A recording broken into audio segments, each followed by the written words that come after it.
Welcome to Book Club The Yappening, a podcast where we discuss every and all things we've read and some of us haven't read, in a safe place where we can yap about life in general. In the description, you'll find links to our Fable, Instagram, and Discord accounts. Please follow for more yapping in different styles. For a warning, we will 100% be spoiling this book, so please pause, go read, and come back to yap. Read the trigger warnings before continuing on. Welcome back to the Yappening.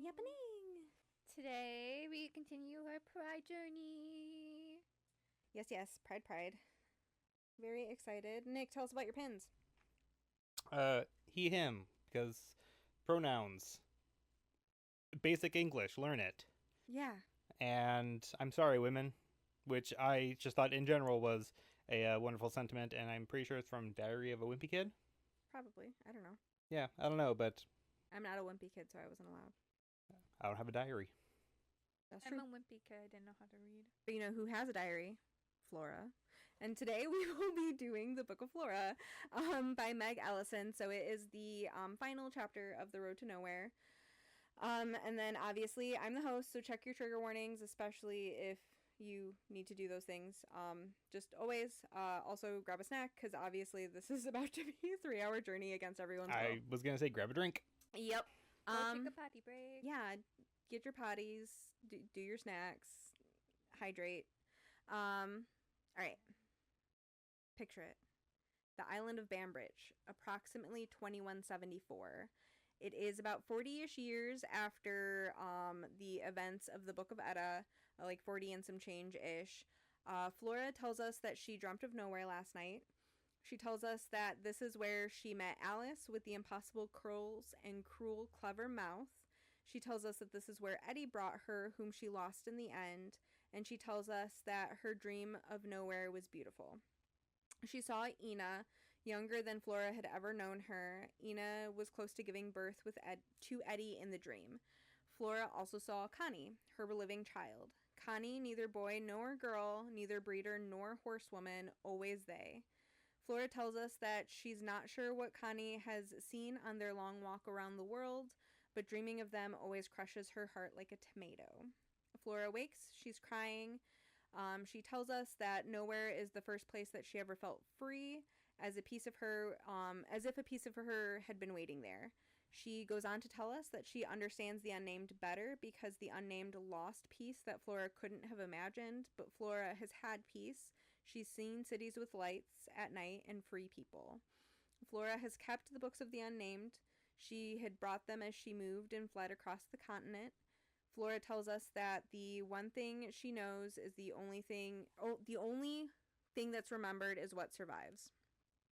Because Flora knows and understands this, she must do two things: collect and keep as many pieces of the record as she can, and she must write her own record so that it too survives. Flora doesn't want to face what's coming. She can't imagine her life's work being destroyed. Flora tells us that they are coming. Every raider, scout, farmer, and fisher has all had the same stories. They have numbers that Flora can't even imagine, and old world machines that cannot be stopped. Tanks, trunks, missiles, plague weapons. One raider drew what he saw, a mass grave with bodies uncovered. Yesterday, Flora was told that the army has a plane. Flora thinks that this is probably impossible because if they did have a plane, they would have already arrived. They are taking cities and towns, and they are headed straight for Flora. Flora refuses to live her death before it comes to her, not even in her imagination. She intends to spend the uncertain days turning memory into record. Flora wants to tell us that while she would like to start from the beginning, she can't because she can only tell us what was told to her, most of which was lies. The person that told Flora who she was and what her place in this world was rarely ever told the truth. When Flora first arrived to Bambridge, she wanted to arrive as a woman with no past. She didn't want to carry stories and ghosts of the things she's had to say goodbye to, but she understands that if she doesn't carry her past, it will just drag her down. She has tried to erase Archie. He wasn't her father, and he wasn't the one who cut her, but Archie is where Flora began. Because of Archie, Flora took a long time to learn to trust her father.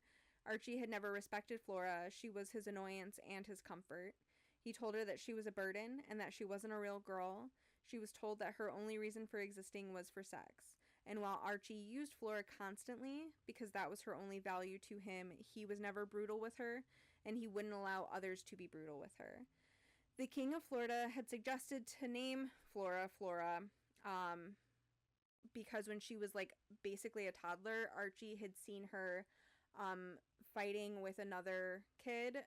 Flora basically wrestled the dress off of another little girl to take it. And so the King of Florida basically says, like, that one's stubborn and wild. You should name her Flora after me. And Archie decided that he wanted to purchase Flora because she took what she needed, and he knew that she would be able to survive and that she would be useful to him. Flora, stop wrestling Jimmy. Right. So Flora tells us that while she didn't choose to be a slaver, she was made into one anyways.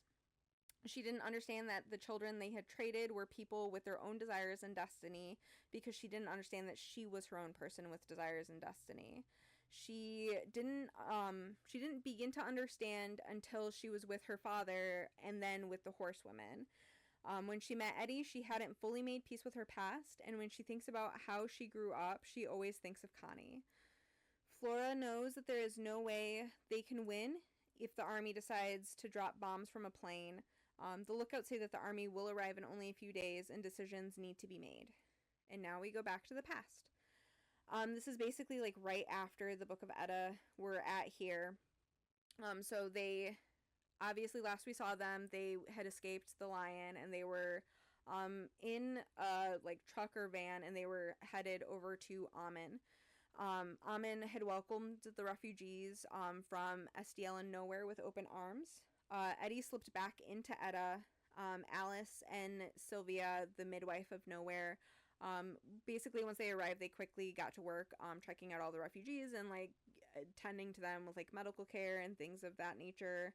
And then once everyone had settled in, Alma had called a gathering. She announced that Amen had been given, that they had been given so much and that they were very blessed to be adding this many to their numbers, stating that she hopes the refugees will strengthen the bloodlines, asking the Heavenly Mother to guide Alma as she united them to see to many more births. Basically just sort of uniting the two sets of people. Ina isn't loving this whole vibe, so she basically stands up and interrupts Alma, hey, thanks so much for the hospitality, but I don't know that we're going to be staying, and regardless, you don't really get to make the decisions, that we're just going to jump in and start having babies with you guys, basically type of thing.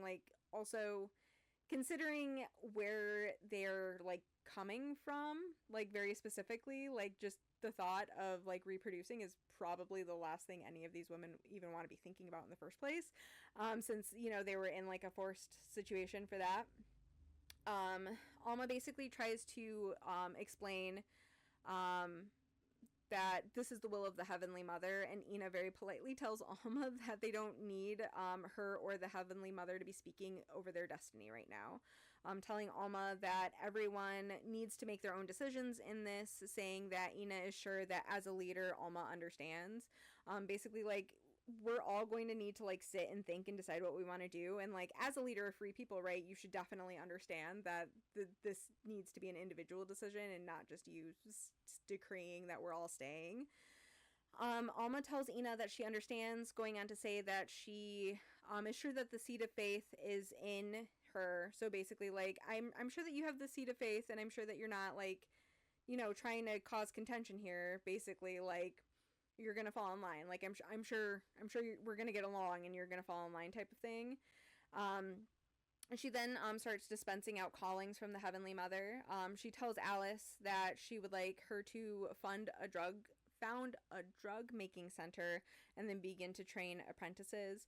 Basically, Amen has no medical care at all. If you break a bone, it is set by just whoever feels like they're okay with trying to do that, type of thing. And you just hope that they do it right, and most of the time if you get a pretty major injury, you either die or you don't heal right anyways. But the only thing that they are capable of doing in terms of medical care is birthing babies. That's it. They have no other form of medicine or anything like that. So you don't take them to the doctor or the dentist or anything? No. Yeah. Okay. But anyway, so Alice is kind of you know, she doesn't want to be thinking about where she came from. So, like, she's definitely okay with, like, throwing herself into this type of thing. Like, there is a school and, like, kids are obviously taught, but, like, in terms of sciences, it's mostly just biology in terms of, like, farming and obviously reproduction, and that's about as much science as they get. So Alice is, like, not necessarily wanting to do this, but she's, like, happy to have a project type of thing. And then Alma tells Ina her calling is to basically join the nursery and, like, help take care of the babies. And Ina's like, I'll think about it. And then Alma asks Etta to join Amish, basically saying, like, your calling is to go and join Amish and, like, bring more people home. And Etta very impolitely tells Alma to fuck off, basically saying, I'm not doing what you tell me to. Anywhere I go alone, and I go because I want to. Like, you're not sending me anywhere. I'm not going to be a part of a group. Like, I'm absolutely not doing this. So after the meeting, Flora approaches Etta. She isn't feeling super great that she didn't get a calling, and so she's starting to feel concerned, like, is there a particular reason, like, Alma didn't, like, give me a task or something to do? So she's starting to feel like, is there maybe prejudices here against people who are like me? Etta explains that she knows that they're really lucky that Amin has taken them in and saved them, essentially. Like, I know we're lucky to be safe and comfortable, but it's entirely too much. Like, girl is just way out of pocket right now. Also, again, particularly discussing refugees adding to the bloodline, again, considering that they may already be adding to another bloodline presently that they don't want to be adding to. And then let's see. Okay. So Flora is going to continue to grow her concerns. She's worried that she's being left out due to the fact that she can't have the baby. So, like, when Etta says this, Flora's like, oh, like, because I can't add to the bloodlines, is that why, like, Alma is kind of not being interactive with me? Is it because, like, I don't have a value here? Type of thing. And then also the word breeder is used fucking constantly, which just gives me the ick so fucking hard. And I understand why it's being used, particularly in this context, but just, I don't know, considering just who I am as a human being, but also, like, the world we are presently living in, I don't fucking love that, since, you know, women are currently being seen as incubators as well, which is just fucking gross and enraging. So Flora is wondering if there's anyone in Amin that is like her, before thinking that she really just hates that everywhere she goes she has to have this dread over how people are going to react to finding out who she is, and then just kind of, like, second guessing everybody's intentions with her type of thing. Etta tells Flora that she's sure that she's just kind of overthinking this, because Alma gave Ina a calling, and she's obviously way past the age of, like, adding to anyone's bloodline type of thing. So she's like, I'm sure you're just, like, overthinking it, but also just be happy she didn't give you some stupid task anyways, you know? Flora tells us that a safe place should feel better than this. She knows that she's free to leave anytime she wants, but she doesn't want to go alone. And then she wonders to herself if you can even be free if you need someone else, you know? Like, is that even really freedom if you can't be by yourself? She has decided that since she doesn't have a calling, she's going to use this time to begin to read the Book of the Unnamed, because she knows that the Unnamed kind of traveled alone, so she kind of wants to, like, sort of see that, because Flora's always been with someone. Like, she was with Archie, and then she was in Jeff City, and then she was with Etta, so, like, she's never had to just be alone, because even in Jeff City, she basically was adopted by her father, and then when she started to approach puberty, he introduced her to the horsewomen of Jeff City, and they basically, like, took her under her wing, and she lived with them for, like, many months before she, like, you know, returned, like, kind of learned their ways type of thing. So she's just never had to be on her own. So she kind of wants to, like, kind of see, not, like, what all the hype's about, but, like, she does find the Unnamed to be, like, incredibly fascinating, and, like, that it's kind of, like, obviously a hero's journey, and, like, she just kind of, like, changed the world in such uncertain times. So she wants to find that strength, but also, like, she was alone for so much of her journey too, so, like, how did she, like, handle that type of thing, and, like, is there any lessons I can take from that? So she's like, cool, if I don't have any time, like, I can at least maybe try to enrich myself a little that way. Let's see. Okay, so side note, there is and I don't know how much I left of Kelda in here, but when Etta went to the like dual city, which they are now just referring to as Womanhattan. So there was Manhattan, and now they're referring to the female side as Womanhattan. But when Etta went there, she met a girl named Kelda. Kelda was like super giddy and happy and like cheerful. Kelda wasn't like part of the breeders, and that she like didn't necessarily want to reproduce. Like, she has no desires to have babies, so she basically, when she had to like interact with a man in that way, she used other services to help them other than just her vagina type of thing. So anyways, Etta and Kelda had spent the night together that night in Womanhattan, and they were in bed together when the Lion's Men like came and took everything. Kelda was taken to SDL. She was part of the harem that was freed. So she's basically just like glued to Eddie at this point. Basically, Flora says she's as attached to Etta as one person can be, following Etta around like a puppy. And any night that Etta will allow Kelda to be like in her room, like Kelda's like there, basically like just obsessed with Eddie, or Etta. Confusing. Anyways, so one morning Kelda wakes up and finds that Etta is in the bathroom. She's been sick.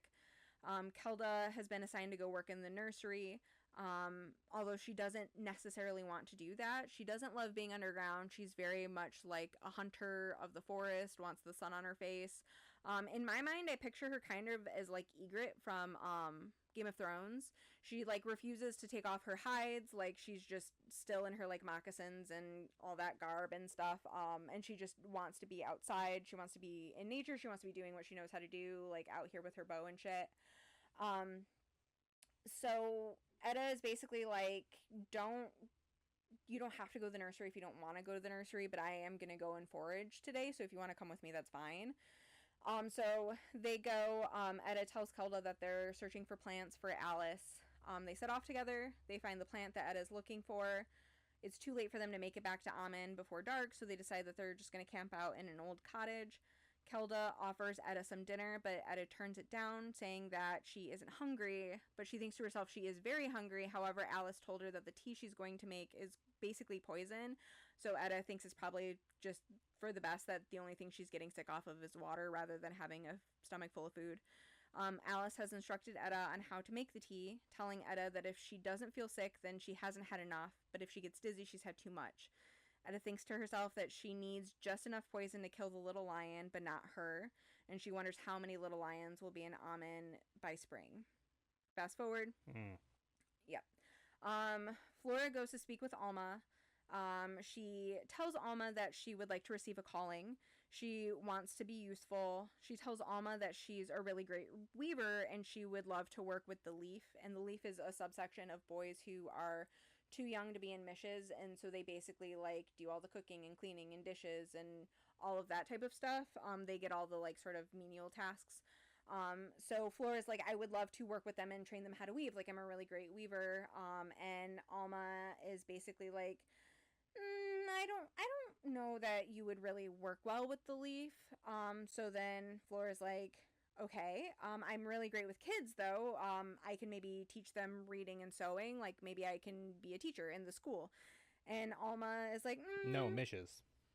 I think the nursery and the school are all set. And so Flora is like, okay. And like Alma won't look at Flora while they're having this conversation. What color are her eyes? Right. Alma is basically like searching empty rooms in like an old abandoned place in Amen. She's basically looking for like the medical lab so that she can direct Alice, like, here is where you're gonna go set up.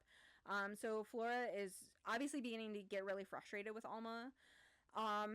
And then she says, well, I know you don't like to send women out on a mish, but I can be helpful there. Like, I did do some raiding with Eddie. Like, I know at least I can handle myself out there. So if you wanted to send me with a mish, like, I'm fine with that. And Alma just says, I don't know that we could really find a good partner for you to go on a mish with. And then she basically is like, well, there's no one like really like you here, so I don't want to pair you up with anybody at all, like type of thing. So Flora says, okay, but you're the only one in Amen that can perform magic, and you have a pretty major calling, right? Like, you're the only person like you here, but you are like a perfectly capable leader. So almost just a bitch to her. Yeah. Yeah, so basically Alma tells Flora that like her heavenly calling came straight from the mother when the day she was born. So basically like I was born special. And then she says the most fucking out of pocket thing, basically saying that she had already asked the Heavenly Mother what Flora's calling was, but when she asked, the Heavenly Mother didn't say anything because she didn't know who Alma was talking about. Basically like Flora's not your real name, so she couldn't give me a calling for you because she doesn't know who I'm talking about when I ask about you. So just super fucking out of pocket bullshit. So Flora is just like, she's fucking had it. I'm sure she tells Alma that it's obvious that Alma doesn't want her here, because Alma clearly wants nothing to do with her. Alma starts to say, well, Heavenly Mother, and Flora quickly cuts her off and tells her that she doesn't care what Alma's connection to someone that no one else can hear. Like I don't give a shit about that. Like, you can only hear her. I don't give a fuck what you guys, like, have to say about me kind of thing. And then Flora tells Alma, well, I'm going to give myself a calling and I'm going to go out and I'm going to read books for your library type of thing. Like, okay, cool. Since you don't want to tell me what to do, I'm just going to go make myself useful in another way. Because A, she wants to get out there by herself, but then, like, also B, they have a really massive library, but obviously the citizens who live there their whole lives, they've read everything in the library. So she's like, I can bring back, like, textbooks to help you guys set up the clinic. I can go out and get more like children's books. Like, I'll at least enrich your library, right? So fast forward, Flora approaches Eddie, asks to be trained as a raider. She notices that Eddie and Kelda are coming back from a raid, or they tell her they're coming back from a raid, but they've legitimately brought like nothing back except like a handful of plants. So Flora's like, okay, that's weird, but whatever. And Eddie is like really shocked because Flora's like, I need you to train me to be a raider because I'm about to like leave and go out on my own. And Eddie's like, what the fuck? And Flora is like kind of taken aback that Eddie is like so surprised that Flora like wants to leave. Like, they seem kind of like upset, like, well, that's dangerous, you shouldn't do that. And then Flora's like, I'm honestly shocked you even give a shit type of thing. Like, that's weird. And so Eddie just kind of like huffs and is like, okay, fine, well, here's the spot, like, here's my map, here's the spots I know you definitely need to avoid, and here's the spots I know are like pretty much abandoned and don't go anywhere else. And Flora says, well, I was honestly planning to start my search for books in Demons. And he goes, I don't know what's in Demons. You absolutely cannot go to Demons by any stretch of the imagination. Like, I haven't been out there. I don't know what's out there. Like, watch me. Absolutely do not. So anyways, Flora goes over to Demons. But yeah, she like has already decided that that's where she's gonna go. And then Eddie kind of starts in on her, like, the road is more dangerous than you can even imagine. And of course they start fighting because Eddie, shut the fuck up. Right. Eddie tells her that yeah, he'll show her what's deserted, but don't go to Demons. Also, like, Flora says, like, I've been everywhere you've been and then some, and like, you've traveled on your own even though it's dangerous. And Eddie's just like, yeah, and I've fucking paid for it in really big ways. Like, and Eddie really is coming from a place of like love and concern, but also, again, like, Flora's perfectly capable of being on her own. So it's one of those, like, just shut the fuck up. So anyways, Flora goes to Demons. She has traveled along the Great Plains. Corn is sprouting up from every available piece of dirt. The Library of Demons is basically a fortress. It takes her a lot of time to get in because it's like fully sealed shut. Like, basically when the dying happened, the library was fully sealed. There's like no signs of like panic and chaos within the library. It's just covered in dust, but it's basically a time capsule of like how it would have been. Do not open till Christmas. Yeah, and then I didn't put this in, but then getting to like the end of the book, I was like, okay. So like, while Flora's in Demons, she is like looking around at like everything, just like all the old world things, the papers on the walls. And she very specifically notices like a picture of all the like old world librarians and like how they were all women, and so Flora was like really like taking this in, and like how they all looked different, and like there was clearly such different ways to be women, but also just having the women do something and be free and like be a career, like a job type of thing, you know. She was just kind of like how different it was obviously for women in that time period type of thing. And she also notices a sign pointing on the books of where to find stuff about the state that she's in. And then I know I told you guys where Demons is, but do you recall? So I was thinking Des Moines, Iowa. Yeah. Yeah, that's what I figured too. I couldn't remember what you said, but I'm like, Demons, Des Moines. Yeah, so she knows she's in Iowa, IWA, and then she sees a book that's like, this section is on books of Iowa, and she's like kind of like, huh, Iowa, same but different, like type of thing, like, okay, like that's funny type of thing.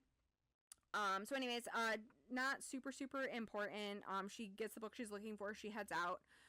Side note, Amin did give her a truck to like go out on her like raid, but they kind of gave her like the shittiest truck that they had, so a lot of, before she could even really start raiding, she had to like scavenge for wood and like rebuild the truck basically, because it was very much like rotted out, and she's like, I can barely haul myself in this truck, let alone like haul back a bunch of books. So she has a truck. She's only moving at night because she's really just trying to avoid seeing anybody at all, because again, she's smart, she knows that it's dangerous out there, so she's like, cool, if I travel by night, at least it'll be harder for people to see me, and plus most people who are out here probably are not traveling by night, so if, you know, I'm on the opposite time zone basically, like I probably won't see anybody because everybody should theoretically be sleeping, and also I can move a little bit more stealthy in the dark. So as she is heading back towards Amin, Flora sees the remains of a camp. It's just on the edge of Demons, and she almost missed it completely.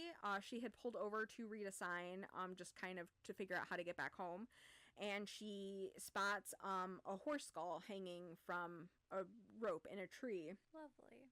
Yeah, and below that is below that are the jawbones of other horses and a pile of vertebra.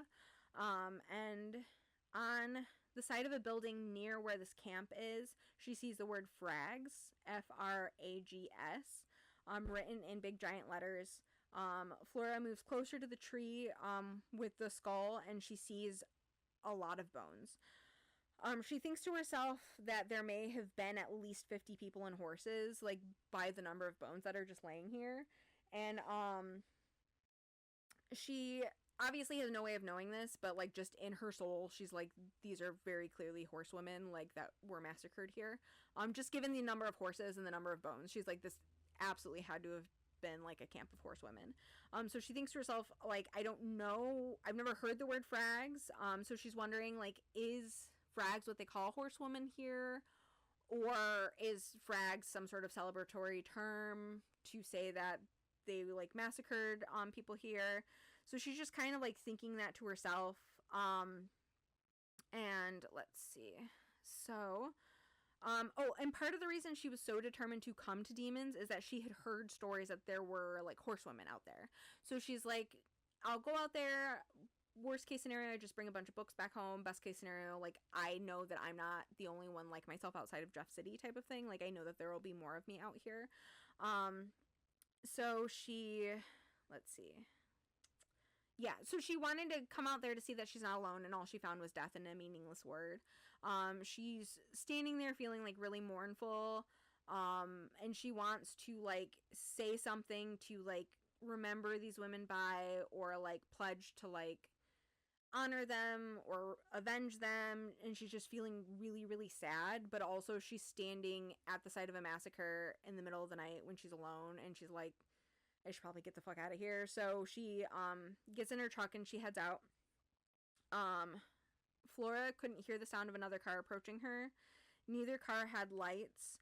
Flora's truck does have a lantern, but obviously that would defeat the purpose of her traveling by night using it. So she doesn't see this car until it's like almost fully on top of her. And basically they're on the road and they both just stop and they're just like staring at each other. And Flora can't see who's in the car.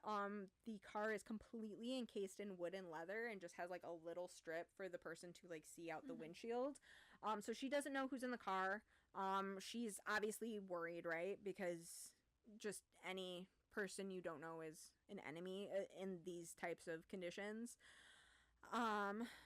She hadn't run into anyone since she left Amen. At first, she's concerned that they might be from SDL, and she thinks about diving out of the truck and just like running off into the night. But she is thinking to herself that this person might be friendly. Like, they're not being super antagonistic. They're also just sitting here staring at me. So maybe it's just a woman also like wondering who the fuck is in this car type of thing.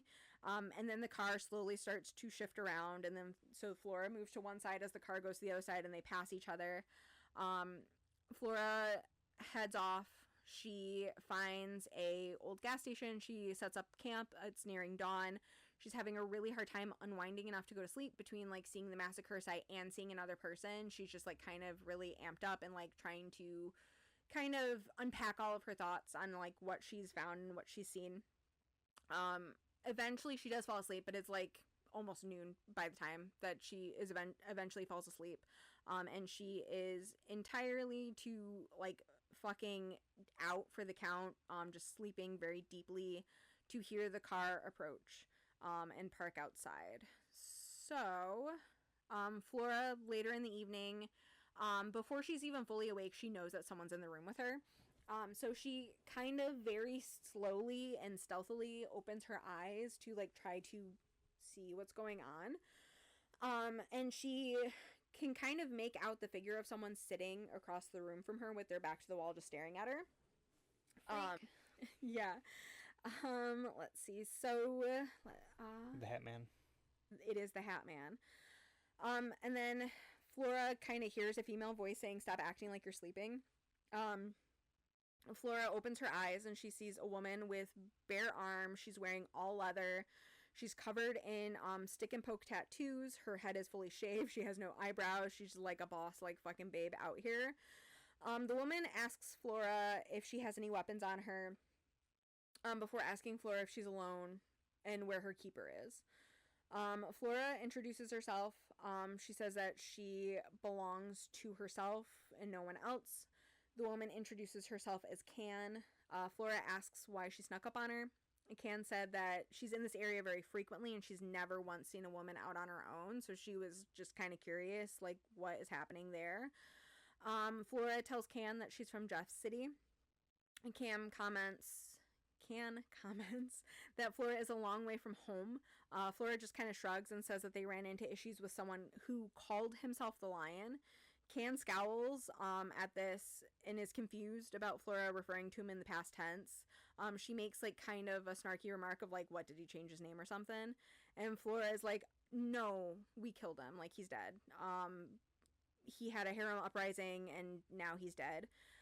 Can tells Flora that everyone knows that he was the Slaver King, and basically says like, my city has been planning his assassination for the last year.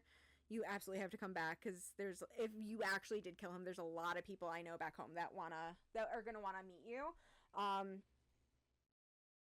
She tells Flora that she's from a big city called Shy. It's east of them. Flora basically like, you don't have to come with us and you don't have to stay, but I've never brought a woman back to Shy who hasn't absolutely loved it, so I would recommend you coming with me anyways, just to like check it out type of thing. Assuming Chicago, if it's east of Illinois. Yeah. Wow, if it's east of Iowa. Chi-town. Yeah. So let's see. Flora tells Can that she has people waiting for her. But again, Can says like, I don't intend to keep you. Just come back for a few days. So we learn that Can wasn't born in Shy. She was liberated from a slaver in Iowa near Demons.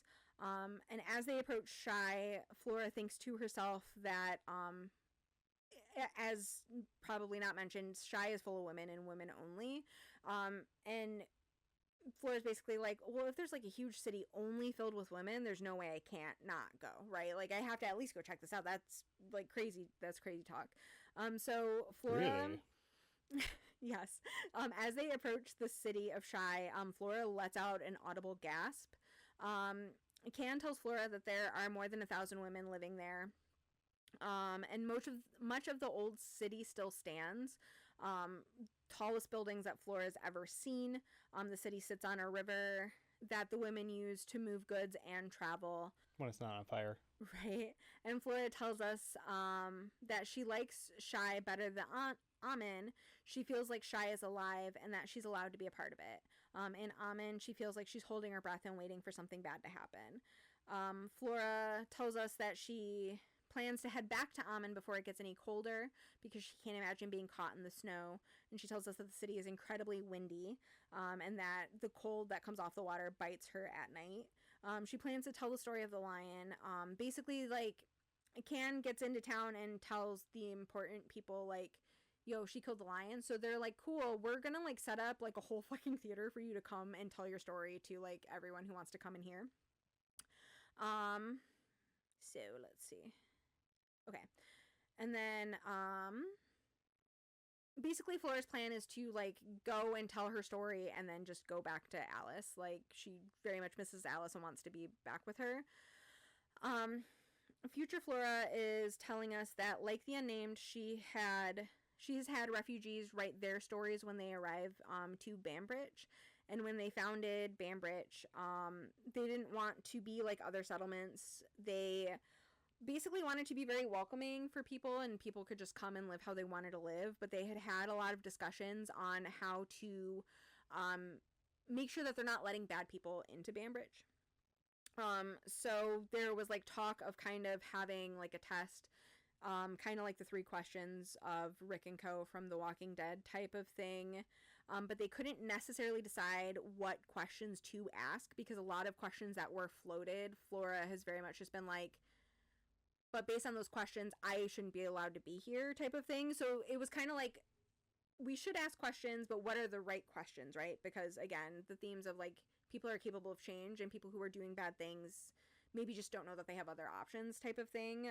So obviously Flora, again, is just very, like, open-minded about people. So let's see. Flora wants to give people a chance to change. And when they were initially trying to address this, Alice was pregnant, and so she was very, very desperate to keep, like, bad people out. So Alice was very much on, like, the front lines of, like, we really need to keep people out of here because we can't let someone like the lion in here, especially when we're trying to, like, just build something, like, so new.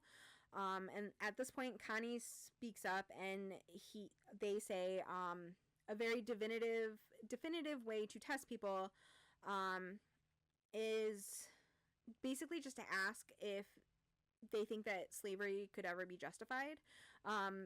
Because Connie very much says that people are always going to stay the same no matter what type of opportunities you give them, basically believing that people who do bad things do it because they want to.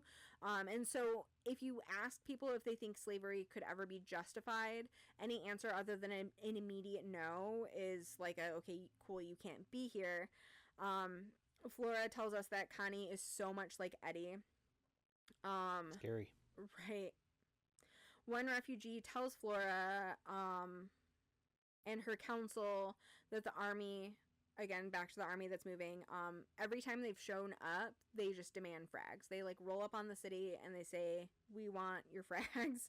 And if, again, generally speaking, and I know you don't know what frags are, but just generally speaking, every single person who has even heard of frags is like, that's not real. Like, there aren't frags. Like, that doesn't exist. That's a myth that people have made up. So it's basically like this army's rolling up and saying, we want all your mermaids, and then killing everybody because nobody is giving them mermaids. So they're basically going settlement to settlement and just destroying everything that they're coming across. So we're back over to the past. Flora, it's the day of her performance, essentially. She's super, super stressed about sharing the story of the lion. She's not sure how to tell the story in a way that they would believe her, but also in a way that she could even stand to sort of tell and relive. But also, Flora, to some extent, was complacent in their captivity, right? Like, she was doing what the lion said without, like, question. So there's part of that of, like, if I tell them the true events of the story, are they going to judge me? Are they not going to want me here? But also, I don't necessarily want to relive this, but also, like, for fuck's sakes, we fought lions and tigers.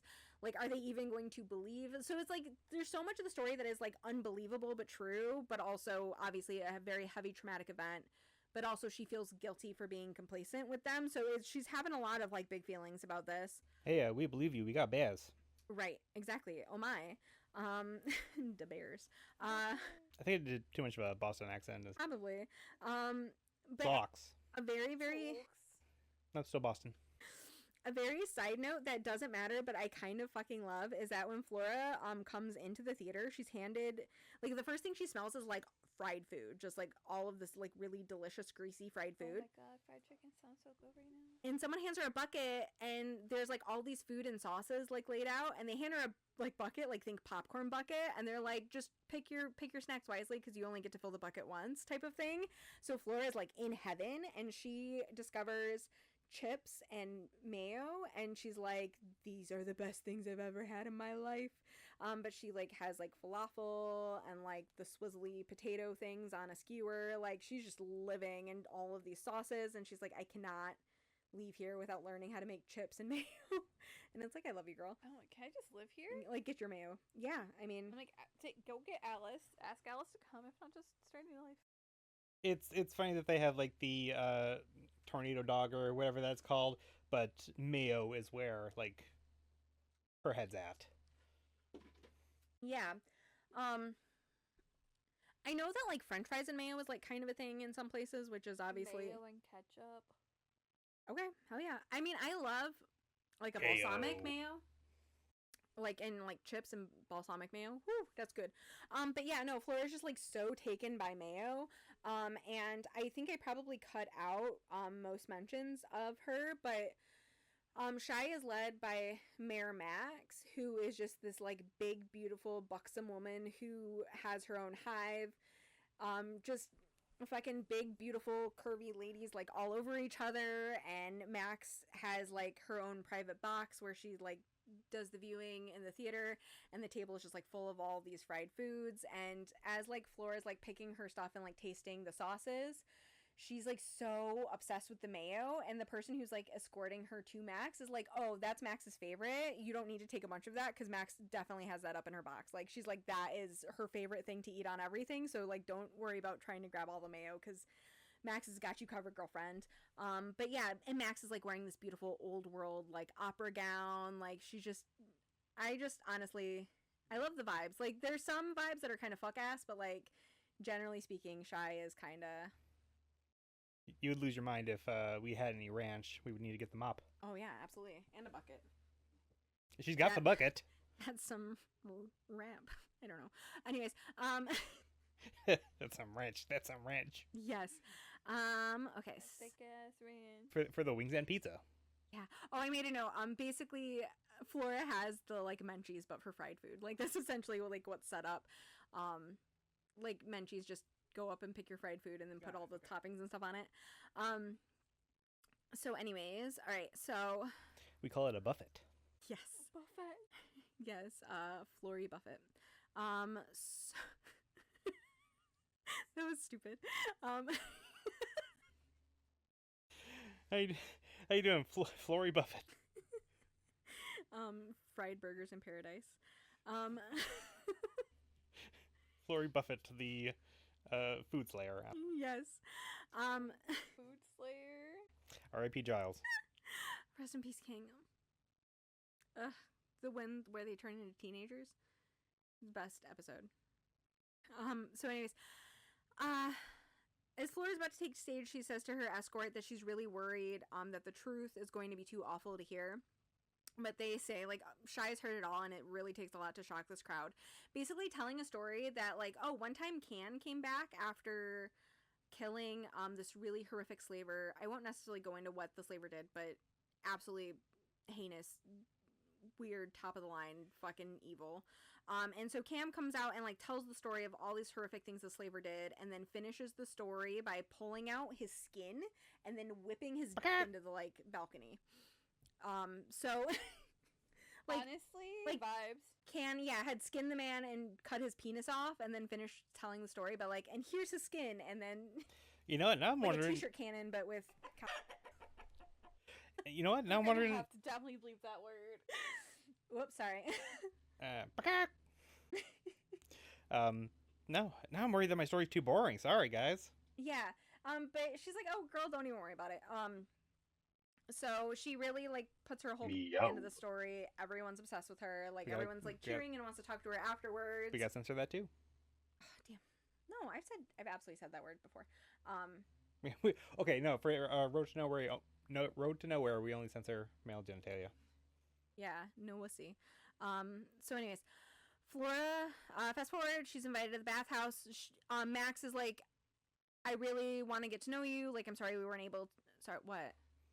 I was confused trying to figure out what Noacy was. I don't know. Nowhere. Oh, okay. I was thinking... Noacy? I don't know. I was thinking, did I miss someone named Noah? Perhaps. I don't know. Anyways, so after the show, Max is like, I really want to get to know you, mysterious stranger. Like, and Flora's like, well, I'm leaving soon. I have a name.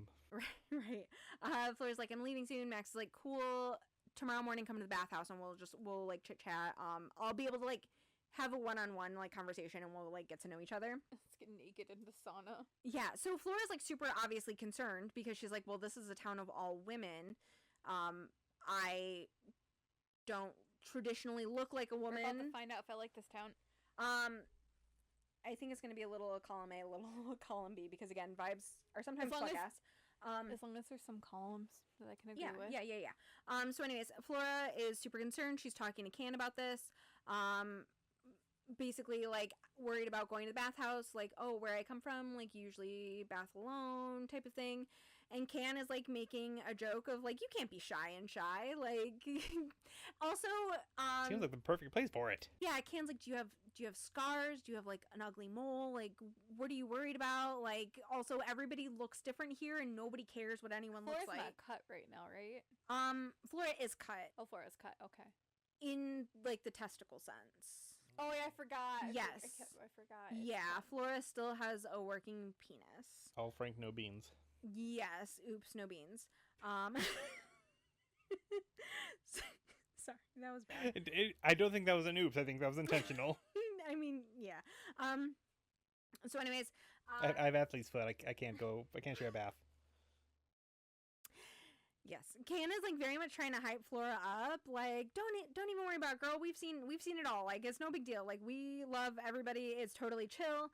And so Flora is like, okay, well, I can't have another Eddie situation, so I should probably rip the Band-Aid off now and like say something to Can about it. So if it's gonna go sideways, I'd rather do that when I'm not, standing naked in front of the mirror. So Flora goes, okay, well, have you ever seen a woman with a penis? And Can goes, every time I take my fucking pants off. What do you mean? Like, Can's like, that's what you're worried about? Like, what are you talking about? Does Can fully understand?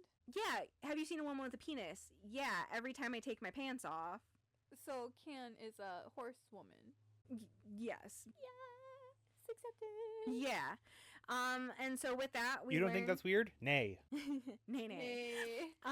We learn why and how there are no men in Shy City.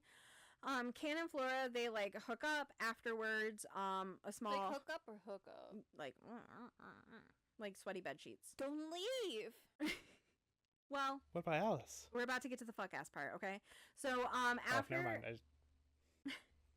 You just explained it. After the fucking, a little boy comes running in and like grabs the sheets, and Can's like, oh, don't mind him, just ignore him. He's here to get the laundry.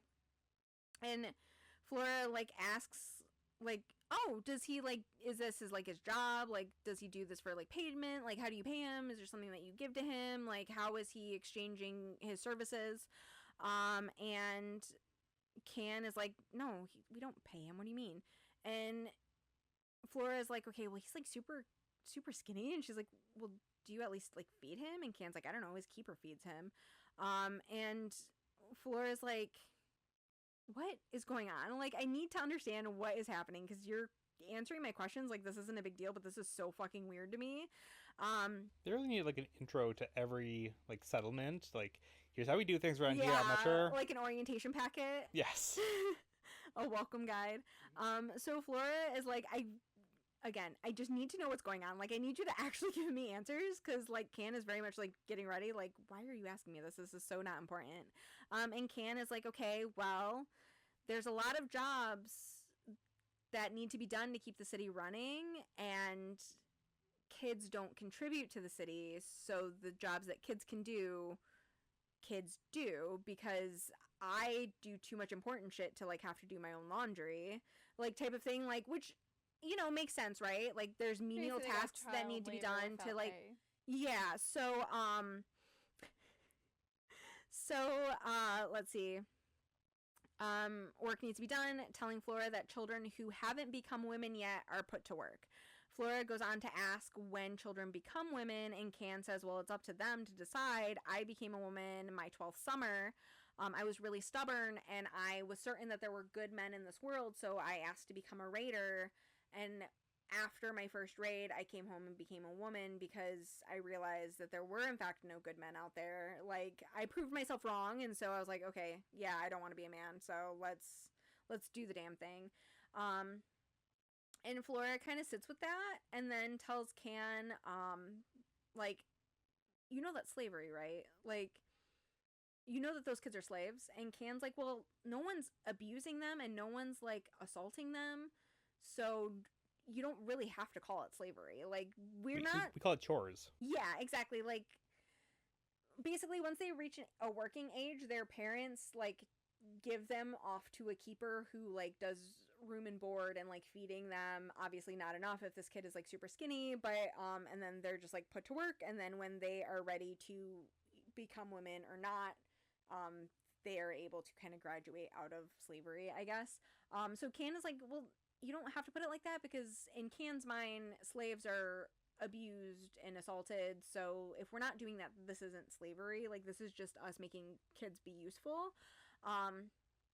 And so future Flora tells us that one of the unchangeable rules in Banbridge is that no one is entitled to another's labor or body. And that this is one of the things that hurts Flora most, is the loss of a truly safe place for people. And Flora also tells us the observation of, like, every city that she's been to that, like, runs super well and is super successful, and seems so idyllic, is usually being run off the back of someone else, type of thing. Of, like, I've never seen a place that was successful like Shy that didn't get there because someone was being, like, mistreated in order to make that happen. So fast forward, Can is taking Flora back to her truck. So basically, like, they hid the truck in Demons, and so Can is taking Flora back so that she can head back to Amen. And as they're leaving Shy, Flora notices that there's a bunch of bodies hanging outside the gates. And Flora thinks to herself, like, wondering, like, was their only crime being, like, a man? Is that why these people are hanging outside the gates? So after they get a little bit of a ways from the city, so Can can't, like, turn around and, like, I don't know, take her to jail or something, she very directly asks why and how Shy is only women, stating that most people are born men.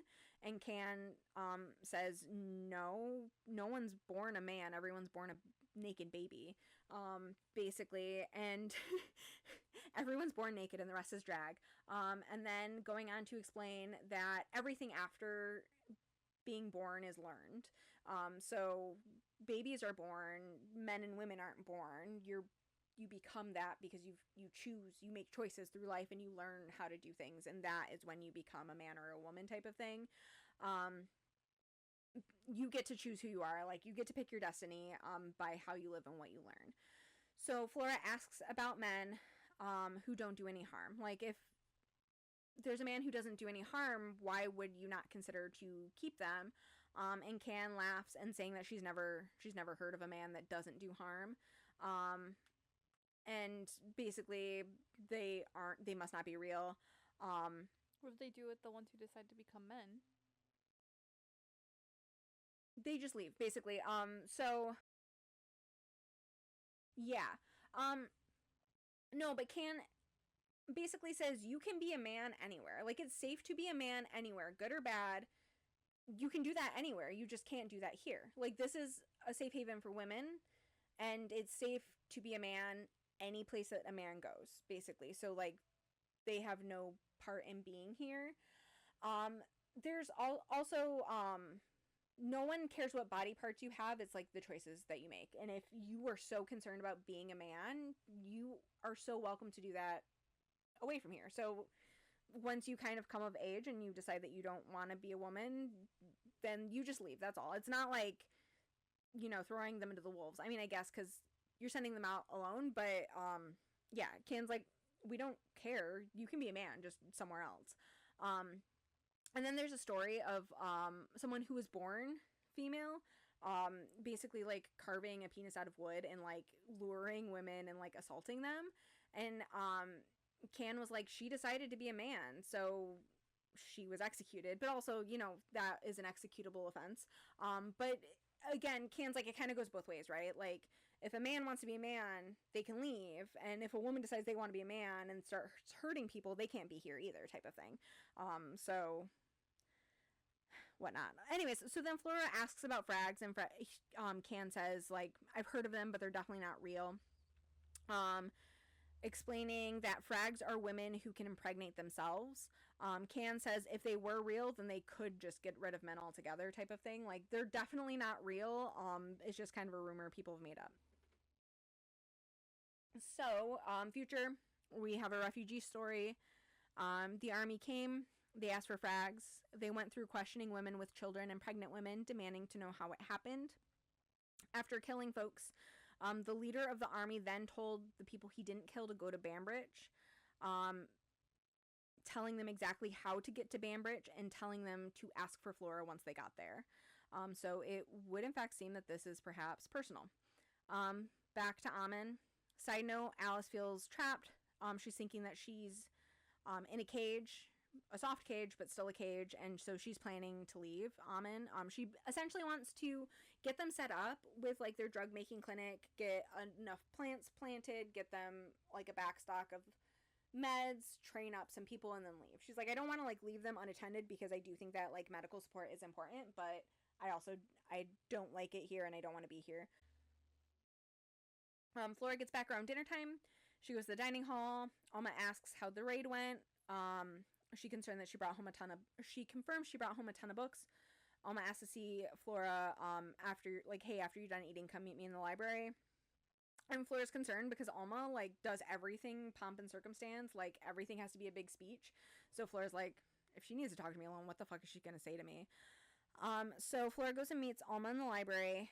Alma first thanks Flora for all the books. She then asks if Flora would be interested in a courtship, telling Flora that her body is valuable in different ways and that she can be part of Amen, she can be useful, basically telling Flora that she's almost a woman, and a lot of the men are starting to get like kind of antsy being around all these new women, and she understands the importance of not putting the women in that situation right now. So she basically wants Flora to Bye, bitch. yeah Bye, bitch. yeah, she's like, the men are super antsy and we can at least use you to like entertain at least one of them. So what do you say?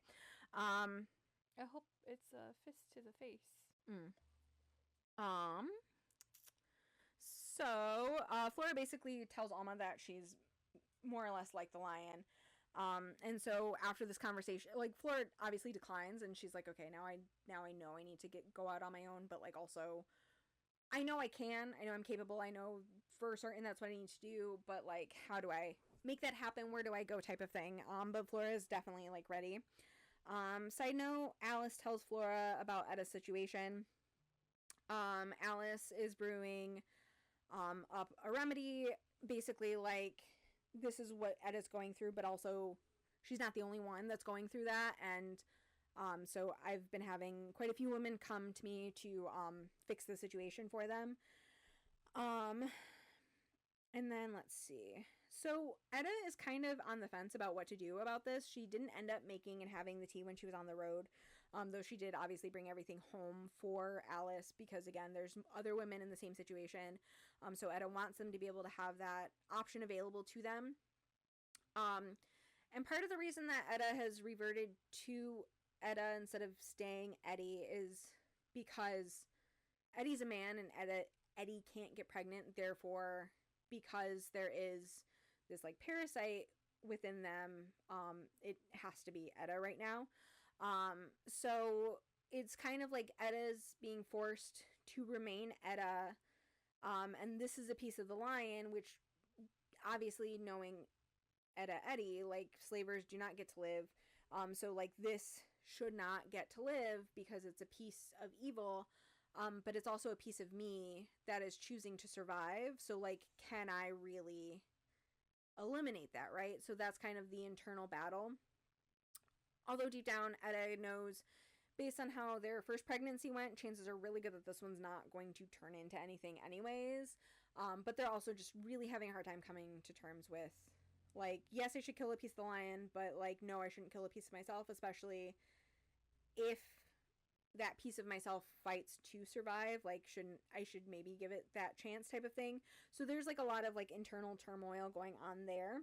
And Alice is very much like, we're kind of getting to the point of no return. So, like, I want you to make the decision that makes you happiest, but I do need you to know that we're getting to the point where you're not going to be able to make a different choice.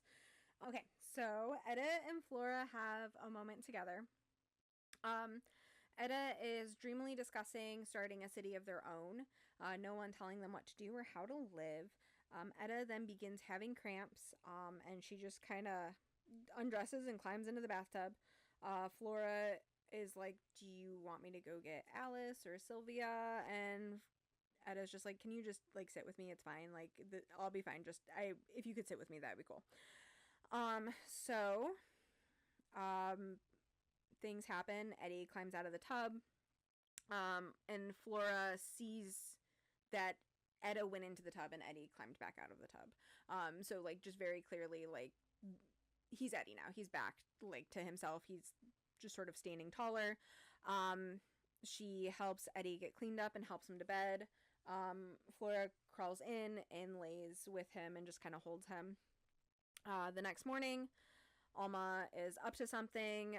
She's called a meeting. She's dressed in her whitest white. She's wearing like very soft makeup. And she announces that she's expecting again. And then she goes on to announce that it isn't her alone who's expecting. And she then begins like naming women who are also expecting, all of whom are the refugees who maybe don't necessarily want that information to be shared. So she basically begins calling out everyone she knows is pregnant. Also naming Etta in this. Obviously people are not fucking happy about this because like A, some of them are no longer pregnant, and B, it's nobody's fucking business. Like also, since this isn't a joyful thing that's happening to them, you know? So let's see. The women who have chosen to no longer be pregnant stand up and tell Alma, like, I'm not, in fact, pregnant anymore. And so there's this moment of, like, what do you mean? How? Like, Almond hasn't lost babies, like, in many years. So, like, how is that possible? And then Alice and Sylvia, the midwife, are like, there are ways to not be pregnant anymore. So, she's very much like, you're a witch. Like, you're evil type of thing. So, like, it shit's going... Almost giving the picket fence people at my parenthood. Yeah. That I want to throw into a dumpster. Yeah, so it very much spirals into, like, not good. I was just about to, like, make a note for later that Alma is very much Tamlin in the first book. Oh, and they're, like, a really good character. Yeah. I like them and what they stand for. And then the next book, what the hell happened? Yeah, and just because it's, like, very clearly, like, an organized religion... at minimum be a little sus, right? Like, because generally... I didn't like Alma really in the first book. Right, because generally speaking, like, the ideal of organized religion is normally good, right? Like, love thy neighbor, do unto others, etc., etc., etc. Like, the pillars of what things are based on are generally speaking, like, good concepts, but, like, it's not how people are built using from it, them, and you know? It's used as, like, a weapon. Yeah, they more often than not. So... spirals into a fight. Okay. Yeah, and then even the women who are still pregnant are, like, not okay. Like, I don't see why that's your business. Like, I don't see why that's anyone else's here's business. Like, I don't know why you even felt the need to fucking tell people. Like, that's not cool type of thing. Alma tells them that the pregnant women are welcome to join the community, but that the rest she needs to pray about. Alma leaves. After Alma leaves, Eddie announces that he's not going to wait around for Alma to decide to kick them out or make an example of them type of thing. Like, theoretically, she can come and kill us in the night and then just be like, look, see, God didn't want them here, so yeah, type of thing. And Eddie's like, I'm not going to be here for that. So basically announcing I'm leaving tonight, and whoever wants to come with me can come with me. And so obviously a group from nowhere forms, including Alice and Flora, and they're like, cool, we'll spread the word, just let us know, and we'll like gather up everyone that wants to go. Eddie goes to tell Ina that like a group is leaving. Side note here, both when we're having like Flora and Alice's POV, we've both been getting internal monologues about how Ina just very much seems to be withering away in Amen. She's very like thin and skinny. Ina and Flora have kind of like bonded a little bit. And Flora has noticed that Ina has gone from like directly but sassily answering questions to like either just not even acknowledging when Flora is like asking her a question, or just kind of giving like an answer of like just life is pain type of moment. Like, she's clearly not doing well. She's clearly like had it. She's tired. She's just tired. So Eddie goes to say, like, tell Ina like, hey, we're leaving. But when Eddie returns from seeing Ina, he's like incredibly pale. They ask if he's okay, and he says Ina's gone. Alice and Flora go confirm, yes, Ina has in fact passed. They begin to prepare her body. They get her clean, they put her in clean clothes, and they prepare to take her to the elevator so that they can, go and put her to rest, essentially. But as they're approaching the elevator, a group of the Leaf young boys, like, grab her and take her, and they're like, where are you going? And they're like, oh, Alma is in the morning room. She's waiting for us to go there. So Alma has basically decided that she's going to throw a funeral for Ina. So while Alma is like hosting the funeral, like everyone's gathered in the morning room, Eddie basically comes in and is just like very dramatically there with his backpack and goes the fuck off. And so he like storms up the aisle, sets his backpack down next to Alice, and just kind of goes up on stage and is like, you didn't even fucking know her. He has Ina's wooden belly, which also, side note, had vanished once they arrived. Mother Ina had made an announcement specifically asking for anyone who sees it to return it to her, and Eddie found it in the trash. So he went to go look for it there, and it was there. So that's where he like went, and he was bringing it back to Ina, because it was obviously incredibly important to her. Like, she was very rarely seen without it. So yeah, he's like, it's not your story to tell. You didn't even fucking know her. Because, like, Alma is, like, just saying a bunch of weird out-of-pocket shit, basically saying, like, Ina always knew it was her destiny to be a mother, and that was, like, her greatest calling in life, and, like, she was so happy when she was finally, like, a whole person having, like, Etta and all this stuff. And so, okay. There's some good shit in here. Sorry, just like Eddie obviously is spitting truth. So, okay. Alma tells Eddie that it is her place to be telling the story, and that she's the leader and she speaks directly to Heavenly Mother, so like this is her place to be like holding this funeral. Telling Eddie that he needs to take a seat because this isn't his place. And so instead he turns around and starts addressing the room. I'm not going to stand here and hear my mother's fucking life story be told by someone who hardly knew her. Going on to say, Ina, daughter of Maud, hadn't always wanted to be a mother, but she was glad it happened. She was other things too. She was a trained midwife. She would have continued doing that if not for the law of Emily. She was a teacher. She was a fierce fighter for the history of nowhere, and she wanted to make sure that it included everyone. She was funny, smart, wicked. She would always call people out on their bullshit. She had one of the biggest hives in nowhere. She lived in the House of Mothers for as long as she could stand it. And when she had her own hive in her own house, she had 30 to 40 men. She was always with somebody, but she only ever belonged to herself. She was a good mother, a good woman, saying that there was a lot about Ina that Eddie didn't know, but that's okay because Ina didn't belong to Eddie either. Alma then cuts in saying that Ina belongs to everybody because she's part of the community. Alma then decides and decrees that the next child born in Amen will be named Ina in her honor. Eddie then gets in Alma's face saying, will you just fucking stop? Stop trying to give and take names. Stop trying to connect things that in life to make sense.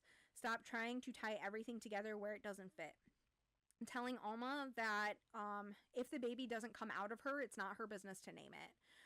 One of the women from nowhere stands up basically saying, as far as I can tell, my baby's going to be the first to be born and I already have a fucking name picked out for it. Like, you don't get to do this. So Alma then says, but I already prayed over your child. I blessed your child. And blessings only come to people who obey. Mm-hmm. So Alma then says to Eddie, you do this to yourself. You have no faith. Your body is corrupt and you're haunted.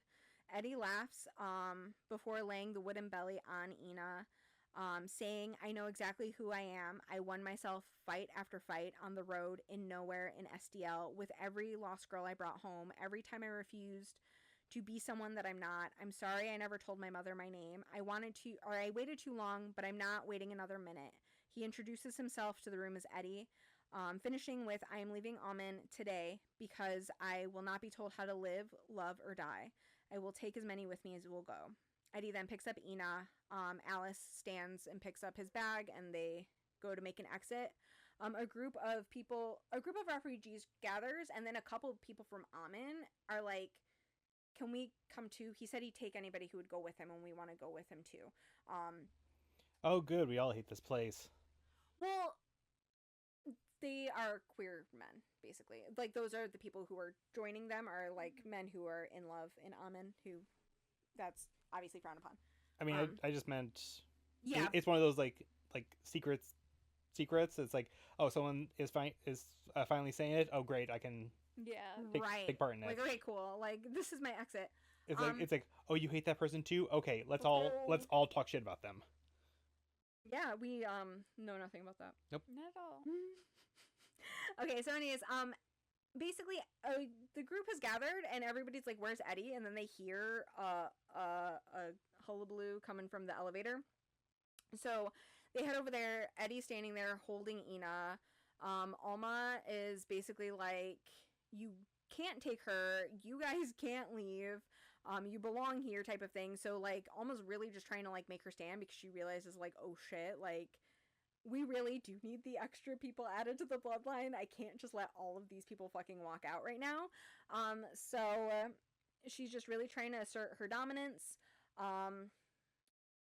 Throwing a whole tantrum. She says that the only person who can leave it from the group is Alice because she's an evil witch and she doesn't belong there anyway. So she has to get up and no one else can leave. And that in order to keep everybody there, she's refusing to let the elevator be, like, raised because it's, like, man-powered. So our group says, bet, there's a ladder to get out of Amen. It takes multiple hours to climb, but they start climbing. Like, Eddie legitimately straps Ina to his back and, like, climbs her out of Amen. So many hours later, they arrive on the surface. They build a funeral pyre, they say goodbye to Ina, and then the group decides that they want to rebuild nowhere, basically. Like, that's our home, that's where we're safe. It's going to take a long time to, like, rebuild, but there's no reason we can't rebuild, and as far as we know, it's, like, sitting there just waiting for us to come back anyways. They decide that's better than nothing, so they hoof it on over to nowhere. Let's see. Flora doesn't necessarily know that she wants to stay in nowhere. And she doesn't want to go out on her own on foot. She's like, I don't want to stay here, but I don't have a horse and I don't have a car, and just like traveling on foot alone just doesn't feel like a vibe. So she basically decides that she'll go wherever Eddie's gonna go, basically. Like, if he leaves, I'll go with him. If he stays, I'll stay with him. Like, wherever Eddie goes that he'll let me to go to, that's going to just be my plan. And then 6 days after arriving, Eddie calls a meeting. He tells everyone that he's going to head east. He's specifically going to follow his mentor's path. And I didn't necessarily mention them, but he was trained by two men who went out on a raid and just never came back. And so they don't necessarily know if they're alive or dead.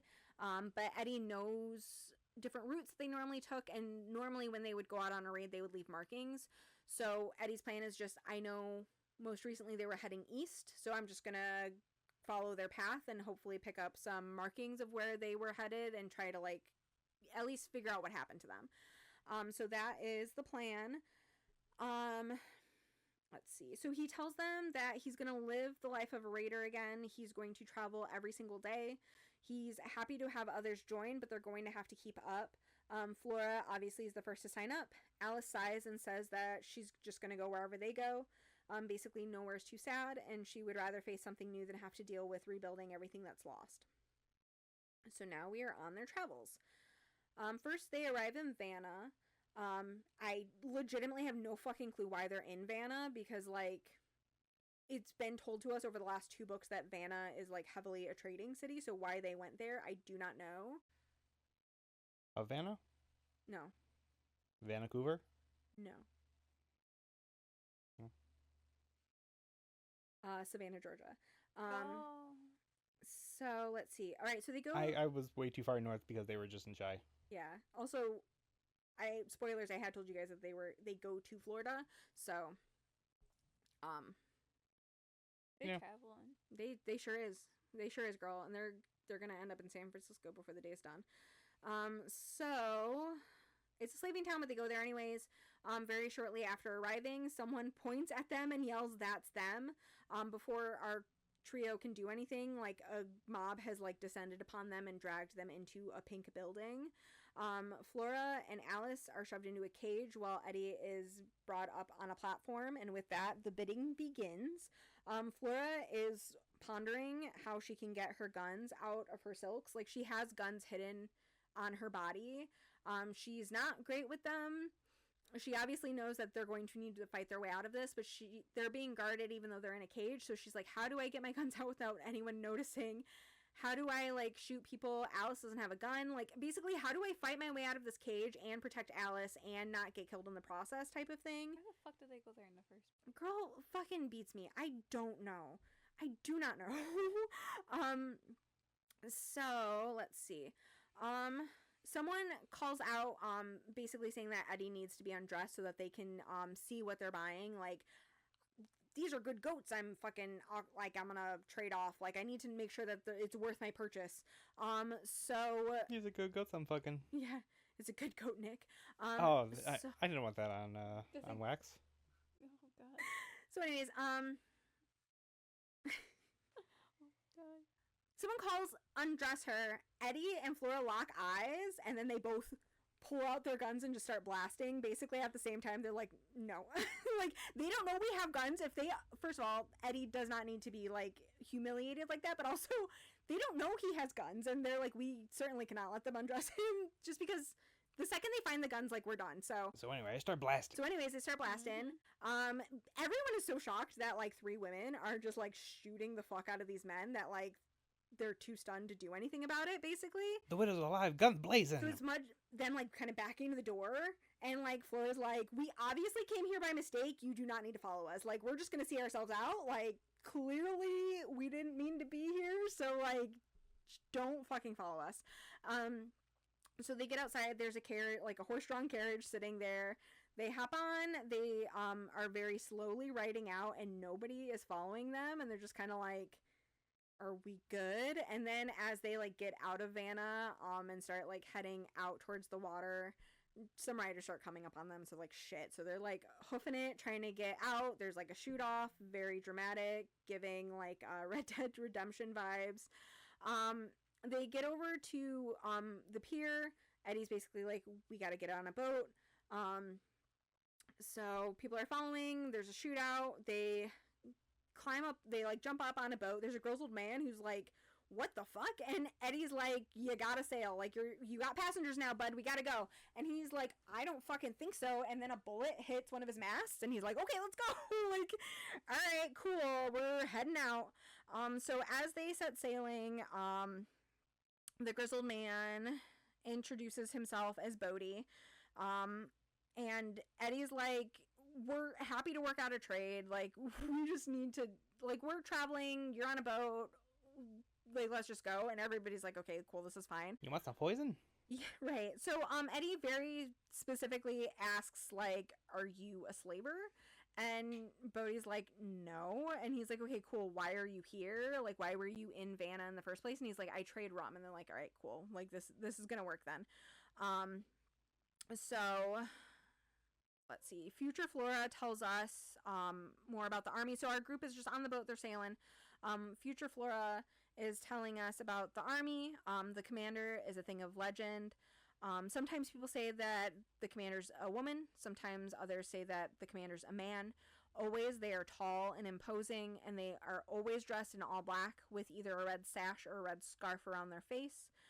Flora hypothesizes that the commander is likely more than one person.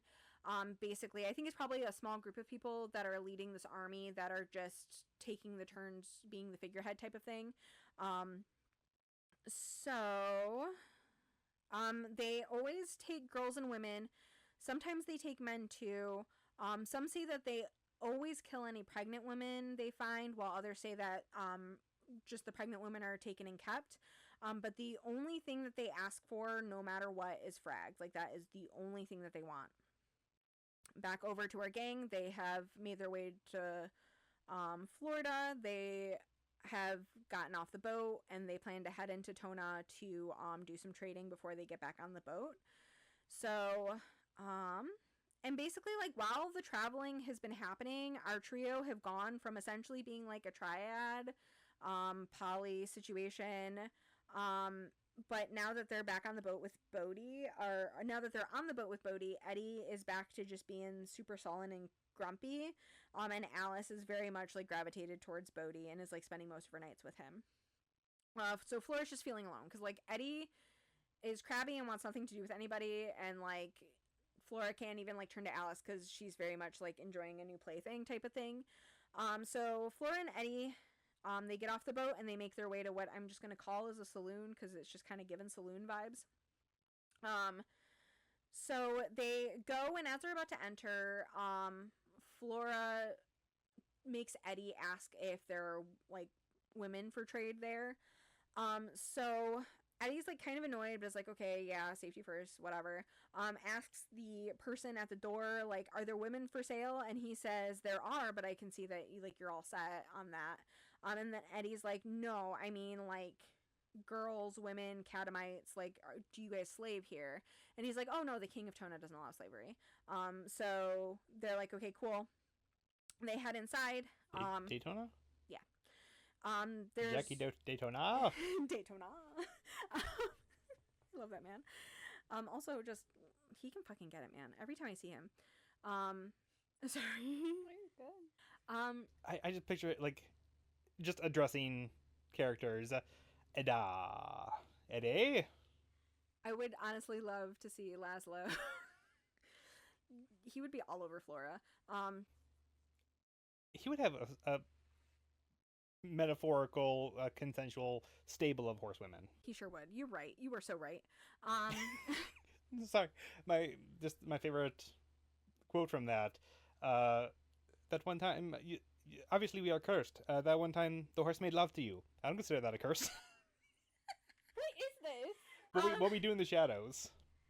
Like, Laszlo and Nadia are like basically me and Nick, except like just goth vampire sluts. What is this on? Like, what streaming service? Hulu, Disney Plus. Yeah. I highly recommend. It's like a docu-series where they follow vampires, just kind of living their lives, being roommates and stuff. Text it to me. It's so good. It's so good. Now I'm so curious. We just I started must watching watch it. an episode. I'm sure you had to have heard some lines from TikTok. Yeah. You're the most devious bastard in New York City. My chilaquiles. Oh, sorry. He's my pal, my good time boy, my rotten soldier. Sweet cheese. Sorry. I cannot even bear to speak the name of that monstrosity. I don't give a fuck. His name was Mike. Fuck Mike. All right. Oh my god. All right. So as we just act like big dorks. We'll send you best ofs. Right. Okay. So, anyways, they're sitting down. They're having a meal. A man approaches Eddie and says, like, "Hey, I heard you were looking for, like, I heard you were in the market for catamites." Eddie says, "Fuck off." Flora says, "I thought slaving wasn't allowed in Tona," and he says, "I'm not selling a slave. I'm just selling a boy. Like, he's not a slave. It's just a boy that I need to get rid of that you can buy." So Flora's like, "The fuck? Like, what is happening?" But he goes on to say that, Fine, adopt, whatever. it doesn't matter what they want to do with the boy. The boy just needs to get out of Tona. Like, we're just selling him off because he can't be here. So Flora's like, "Okay, cool. So obviously I'm going to be heading over to the market." So she goes to where the boys are being auctioned off. Funny side note, especially considering the conversation we had on the Book of Edda regarding future civilizations and religion. Edda stops and trades with a woman. And as the woman is closing out the sale with Flora, she says, "You will be blessed by the mouse." Like Mickey Mouse? It's fucking great. Oh! You called that shit a mile away and we're so nice. I know. I was like, I don't even think I clocked that the first time, like, I read the book. I was like, that is too fucking funny. So anyways, Meow, giant litter. Ho! yeah, like, may the mouse bless thee. So anyways, Flora goes up, she sees the kids are for sale. She's filled with rage because she's not, in fact, looking at boys. She's looking at what to her are very obviously two little girls. One of the children is purchased by their mother. Also, side note, they're like speaking a language that Flora doesn't understand. So she looks at a woman and goes, "Do you speak this language?" And she's like, "Yeah, everybody here speaks it." SEA? They call it Spaniel, so I'm assuming it's like a hybrid of like Creole and Spanish, which I know Creole is like French, like a French. Anyways, the woman's like, "Yeah, everyone speaks that here." And she explains that one is being sold by their father. Their mother bought them, but they're going to have to get out of here because like that kind isn't allowed in Tona or Florida. So she basically bought her child back in order to like evacuate and like go somewhere else. So let's see. But then the other one is So did they say they don't sell slaves, but then they're essentially doing that? Yes. But the children that they're auctioning off, and we'll get to the crux of the issue here, but the children that they're auctioning off, they're basically trying to give to travelers to get them out of Florida. So it's like, we don't want you to keep them here and have them in slavery, but it's also not my business what you do with them because you're not going to be in Florida anyways. Like, I'm giving them to you to take them away from here. Like, we don't want them here. The easiest way to get these children out is to just sell them to somebody who isn't going to be staying here. So that's kind of what is happening. I'm picturing like during like disaster moves or something, people like just handing their child to someone on a lifeboat or something. Like, just take them, don't worry about me, get them out of here. Yeah, like yeah, I was just my first thought was was what like, you're thinking. That is not what's happening. no, I mean my first thought was like Titanic, I have a child, but like just And it's a very kinder way to think about it. Yeah. maybe even Indiana Jones and the Temple of Doom, where they like come upon the village, and I guess they kind of took all the children, but like they're just like begging for help, like, please do something, take my child away from here before they're taken by this cult, kind of dealy. Yeah.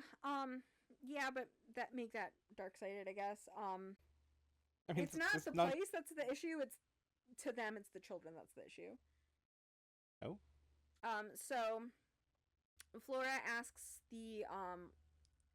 for the translation of first day of the month. The translation of the word that's being used to reference the children.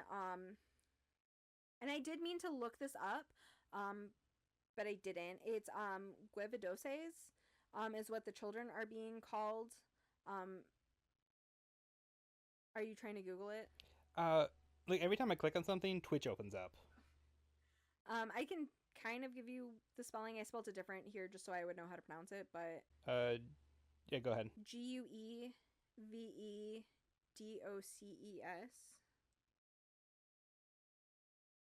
Pause for definition.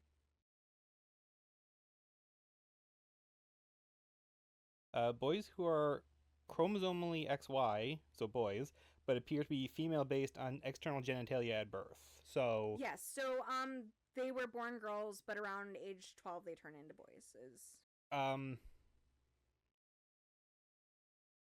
So like intersexed. Yeah. Okay, my first thought was I'm pretty sure is an outdated term, hermaphroditic, but intersex is more acceptable. Yes. Are these the frag people they're talking about? No. Okay. Frag is someone who can reproduce asexually. Yeah, that's why I'm like, I'm more so like, is that their belief that these type grow up into people that can do that? Okay. That's where my mind was going. So just for clarification for me and anyone else, frags are like you said, asexual, just reproducing. I think maybe Jessy was thinking more like impregnating themselves. Was it hermaphrodites? That's what I'm thinking. Yeah, like they have both sets of genitalia to certain degrees, but that is not something that can be done. Yeah, I don't think that it. We get to find out why they have this belief because I'm curious. Well, I think they've said like it doesn't exist, or maybe at this point it's just a legend because there was talk of it or a misconception of it in the past. Yeah, basically what's kind of happening here is they only want cis people so that they can know who to breed. Okay. That type of thing. Also just like, I don't know, false advertising, like we thought we had a girl and we didn't, type of thing. But yeah, anyway, so Flora is like, okay, cool. I'm gonna obviously trade some. She's like trying to say like I have X, I have Y, I have Z to trade, and like the lady's like they're not going to take that. They don't want that. We don't have a market for that here.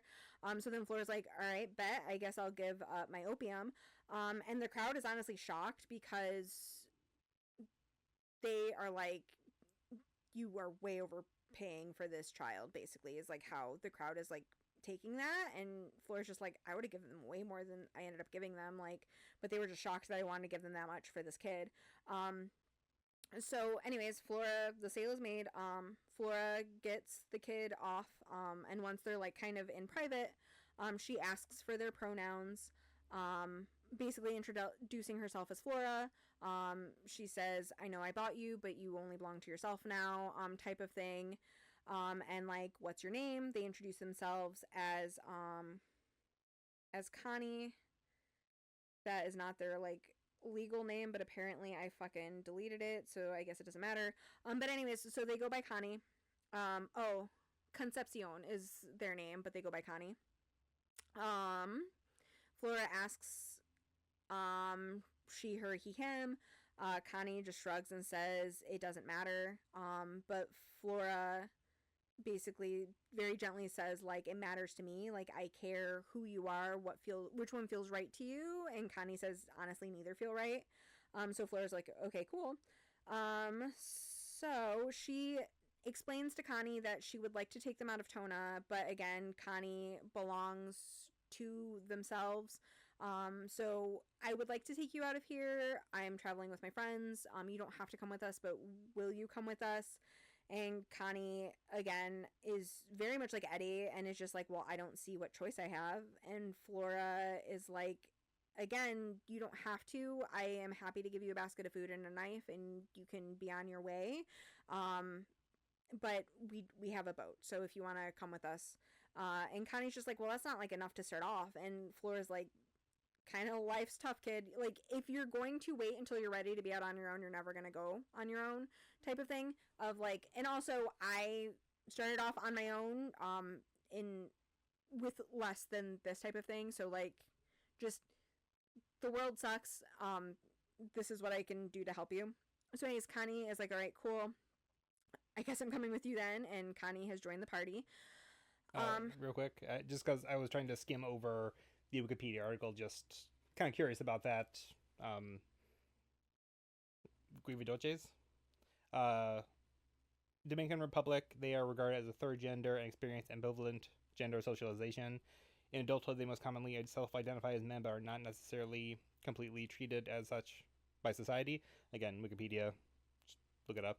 But then, also, just because I know you used to watch the show, and maybe you remember, maybe you don't, Nip Tuck season 3 episode Quentin Costa, it was revealed that the character Quentin Costa had like that reductase on a chromosome, like it was in regards to them. I was just to bring it back to something that you or people may know of to connect it. And I'll put down my phone now so I can get back to you in the moment. Yes. Okay. So Flora brings Connie back to the boat. Eddie's crabby as per usual. Alice is very excited, offering to teach Connie to read while they travel. Things that we know about Connie just from travel that I cut. They don't talk about their past very much. They are an incredible artist, drawing constantly. They have incredibly excellent problem-solving skills. Flora ends up finding a Mancala set on Bodhi's boat, and Flora is trying to get Connie to play with her, and they basically watch Flora play like 3 rounds, and then they very immediately are able to deduce exactly how to win the game. And just after watching Flora play 3 times, they immediately like win and explain like, oh well, if you like do this, then there's literally no way you can lose. So like, just they have really, really great like problem solving skills, or I guess like pattern recognition, whatever you want to call that skill. Like, we all kind of know what I'm talking about. And then let's see. Oh, and that they're like fucking obsessed with Alice, like very clearly deeply in love with Alice, just following Alice around like a puppy. And so, oh, also that they were raised like a girl, because their parents thought that they were a girl. And then one morning they woke up and they weren't a girl anymore, because Flora kind of asks, like, how quick did the change happen? And Connie just said, I went to bed and then I woke up. Connie says, I woke up with my eggs, so testicles. So, let's see, all right. Oh, and Flora tells Connie about the unnamed, suggesting that Connie use they them at that point. Basically, like, the unnamed sometimes use they them pronouns, so that might be like the best usage of pronouns for you. Connie asks Flora about frags. Flora tells them that she doesn't believe that frags exist, and Connie just kind of argues, you didn't know people like me existed until a couple days ago, though. And so Flora's like, I guess that's true. Fast forward. Stop showing me up, child. Right. Our group is going ashore again to do some trading. They head inland where they come upon a circle of small huts. The group approaches the huts. A man exits the hut and just yells, travelers or traders. Eddie says, we've come to trade, and then all of a sudden all of the huts open and just like men are coming out, like creating like just crates of shit, like just everyone's like ready to trade. Like, okay, I would cool. love to see this cinematically. Yeah, I know. Especially because they're all like dressed in like gator skin and stuff. Yeah, so, and then a little boy runs out of the forest with a satchel, and his hands are like fucking red as shit and like swollen, and he runs up to Connie and goes, honey, and like cuts a piece of honeycomb off and hands it to Connie, and and then Connie's like, oh my god, this shit's so good. And then the kid goes, I get to trade first, like, back off, bitches. So anyways, they come ashore, the huts swing open, boxes, crates of goods, trading begins to happen. the leader asks Eddie to sit and trade stories. Basically, like, once you guys are done getting what you need, like, please sit with us and, like, trade stories with us. So one of the things that the village offered for trade, because, like, as everybody comes out, the leader is Papa Croc, and so he's like, they'll trade their mouth. He'll obviously trade honey. This person will trade, like, forever marks. Like, basically, like, if here's what you want, here's the people that you will go to. And yes, you did clock what I said correctly. Mm-hmm. So let's see. So they sit down to trade stories, and his name is Steven Tyler, and his best friend over there, Gene Simmons. Yes. So Bodhi's like, what is a forever mark exactly? And so the leader pulls up his pant leg, and he has the image of a boar tattooed on his leg with, like, huge tusks. And he explains that a forever mark is to show a time that you were brave. He then begins to tell them of a story of a time where he killed a god, saying that he wears the god's skin. So obviously a crocodile. He begins the story with, in the old times when women still walked the earth, they were called crocodiles. Our gang is, like, very much like when women still walked the earth. Like, what is happening there? But anyways, he goes on to tell the stories that back in the day, crocs were much smaller, and they were kept in people's homes and taught to play games. And then once women left the earth, crocs got bigger, and they ate up the men and the corruption in the old world. He goes on to tell them that there was a croc as big as a tree, and when he was a young boy, he killed her. He then guarded her eggs and waited for the next god to hatch. And now he's known as Papa Croc. So Alice laughs and tells him that she really enjoyed the story, because it was, like, this big thing of, like, the boy, like, stabbed her in the jaw, and then she started rolling, and he waited until she was on her back, and, like, slit her stomach open, and, like, baby crocs came out. Like, it was just, like, this whole thing. He stunned the enemy before delivering the final blow. Right. So Alice giggles, and she goes, like, that's a really great story, but why did you say when women still walked the earth? And Eddie is just not loving that she even brought that up in the first place. He's like, girl, shut the fuck up. What are you doing?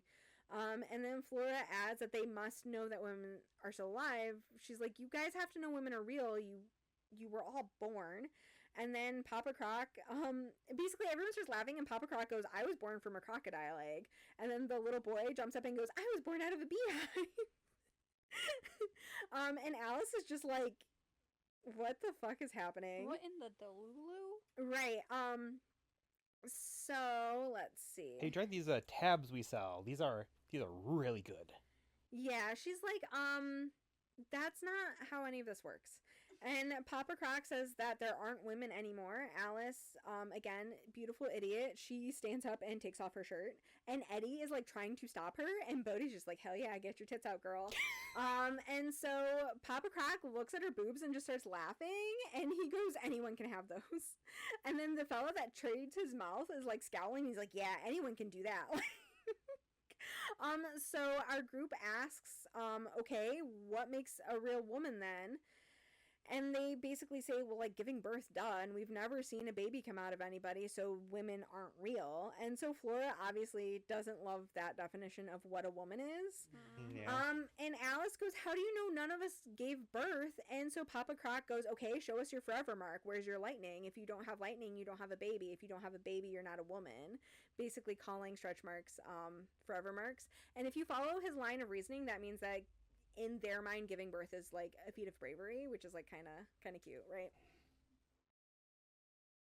What? You have a lot of feelings. Yeah.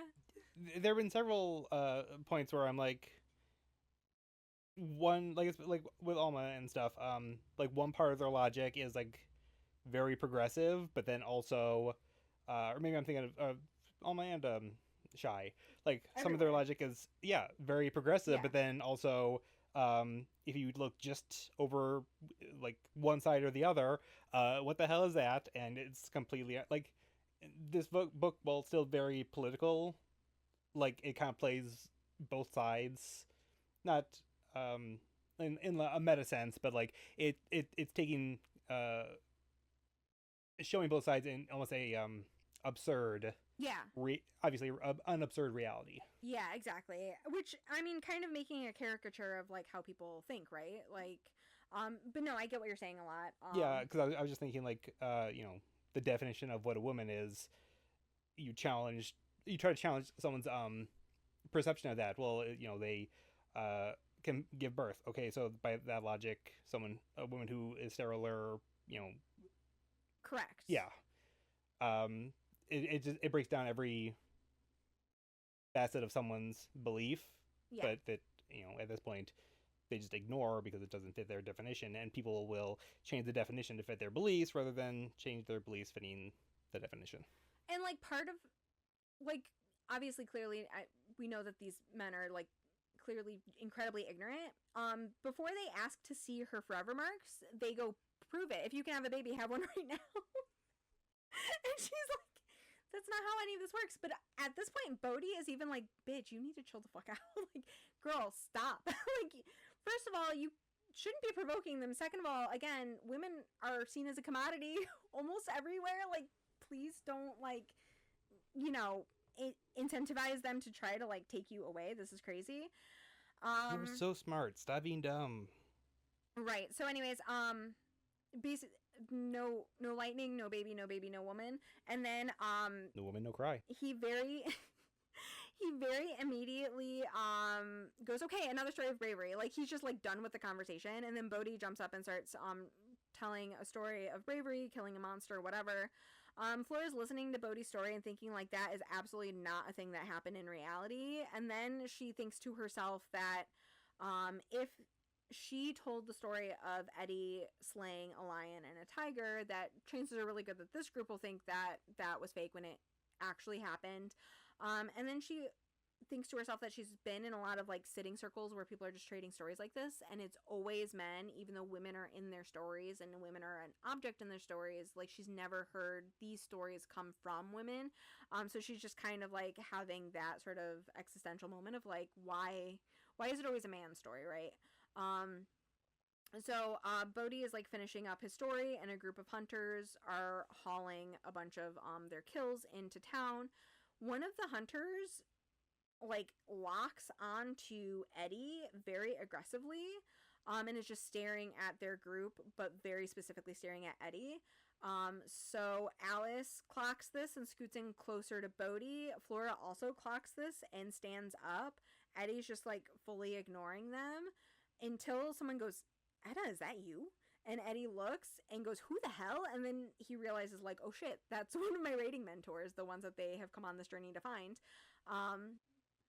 Yeah, so two mentors basically come to find out the two mentors, they left because they were roommates. He goes on to tell Eddie that most of the raiders that just never returned to nowhere were roommates and decided to leave. And Eddie is just kind of like, you're allowed to live there, they just give you the side eye. And he goes, they accepted you because we left. Like, basically, like, we've paved the way for you guys to have a more comfortable existence because people kept leaving, and they were like, shit, we better chill the fuck out because we can't have a bunch of people just up and leaving, right? So it was kind of like we walk so you could run type of thing. Mm-hmm. And then let's see. And then he basically says that there's a lot of places where there's laws against roommates, so it's really hard to live freely. And when they found these men who just really didn't give a shit because they don't think women are real anyway, so they don't care what people do, he's like, we just kind of stayed here. My partner got the fever, he passed away. And then, but as they're talking about, like, it's really hard for people like us to live freely, Connie gets really frustrated, saying that, well, yeah, there has to be laws against unnatural things because babies have to be born. And so Flora gently says, like, Connie, you don't need to justify what's been done to you. Like, you don't need to justify, like, other people's behaviors towards you. And Connie just gets really frustrated and storms out of the hut. Later that night, Connie ends up picking up the Book of the Unnamed and reading it. The next morning, Flora tells them that they're going to be heading back to the ship, and that they're going to go south and then head west. And so Connie asks why they don't just stay there, saying that they like the way that the swamp men think about things. Like, basically, Connie agrees with their sort of view on womanhood and is like, well, why don't we just stay here? Like, these people are nice. I vibe with how they vibe, so let's just stay here. And Flora very much is just like, do you really think that? Because Connie goes on to say, like, well, if things would be better if women weren't real anyways, because people wouldn't fight as much if there weren't any women. And Flora's like, yo, really? Like, is that how you actually think? Let's see. They go on to say, like, well, Eddie isn't a woman because he decided he's not a woman, and you're a woman because you decided to be a woman. And I was a woman until I wasn't a woman anymore. And there's basically no rules to these things anyway, so why does it even fucking matter? Finishing by saying that if the only thing that matters is who can give birth, then, and none of us can give birth, then none of us are women at all, like, or ever were women. So Flora and Eddie are just standing there, like, too stunned to speak, like, well, what the fuck is wrong with this kid? So fast forward, we're back to Flora writing in her journal. Who let this child watch the Manosphere? Right, exactly. And they're back on the boat, so this is kind of like our present day rather than future Flora. And Flora is pondering how she can help Connie, saying that their way of thinking is not only narrow-minded, it's cruel, and that their way of thinking is what allows men like the Lion to even exist in the first place. They go on to tell us that Connie bounces around the boat mimicking others' actions. Basically, they'll lock on to someone and then just sort of mimic how they're like moving and speaking, as if they're like picking up and putting down like ways of gender expression, like as if they're just changing their coat every single day. Or changing like the way that you may have just said this, so I apologize if I'm repeating, but like the way that they speak, or like an accent to like mimic someone that they're talking to. Like that, yes, but more so just sort of their mannerisms and the way that they're like moving their body type of thing. Yeah, I was kind of echolalia. Yeah. No, but, I yeah. But also masking to fit in. Yeah. Let's see. So Tism. Yes. Flora says that there's so many ways to be a person, and there's many examples of it on this boat alone. There are thousands of ways to be yourself, and she just hopes that Connie will find their own way and figure out how to be themselves. Got a big purple dinosaur that has a whole bunch of lessons about this, and a big yellow bird too. Yes. Barney in Sesame Street? Yeah. Okay. Yeah, just be yourself, and there's no wrong way to be yourself unless you're an asshole. I learned that from Big Bird. Yeah. Said it himself. I love you. You love me. We're a happy family. Okay, so Is that is your background just staring at me? yeah, Yeah, we got my milkshakes. stared at as a background.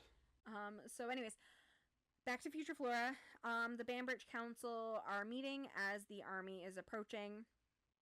Alice comes in. Flora thinks to herself that no matter how much their relationship has changed and evolved over the years, or the number of men and women in Alice's hive, she still fully worships Alice. At one point, she even tells us that giving birth has made Alice's body more generous and lovable, which I just fucking love so much. The council is arguing over if they should evacuate the island or stay.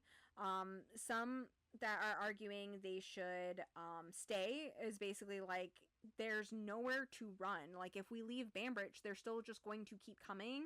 Like where are we even gonna go that they're not going to come? Like, right? It feels like they're after entire annihilation. No matter what city we go to, they'll be there at some point and they'll kill us anyways, right?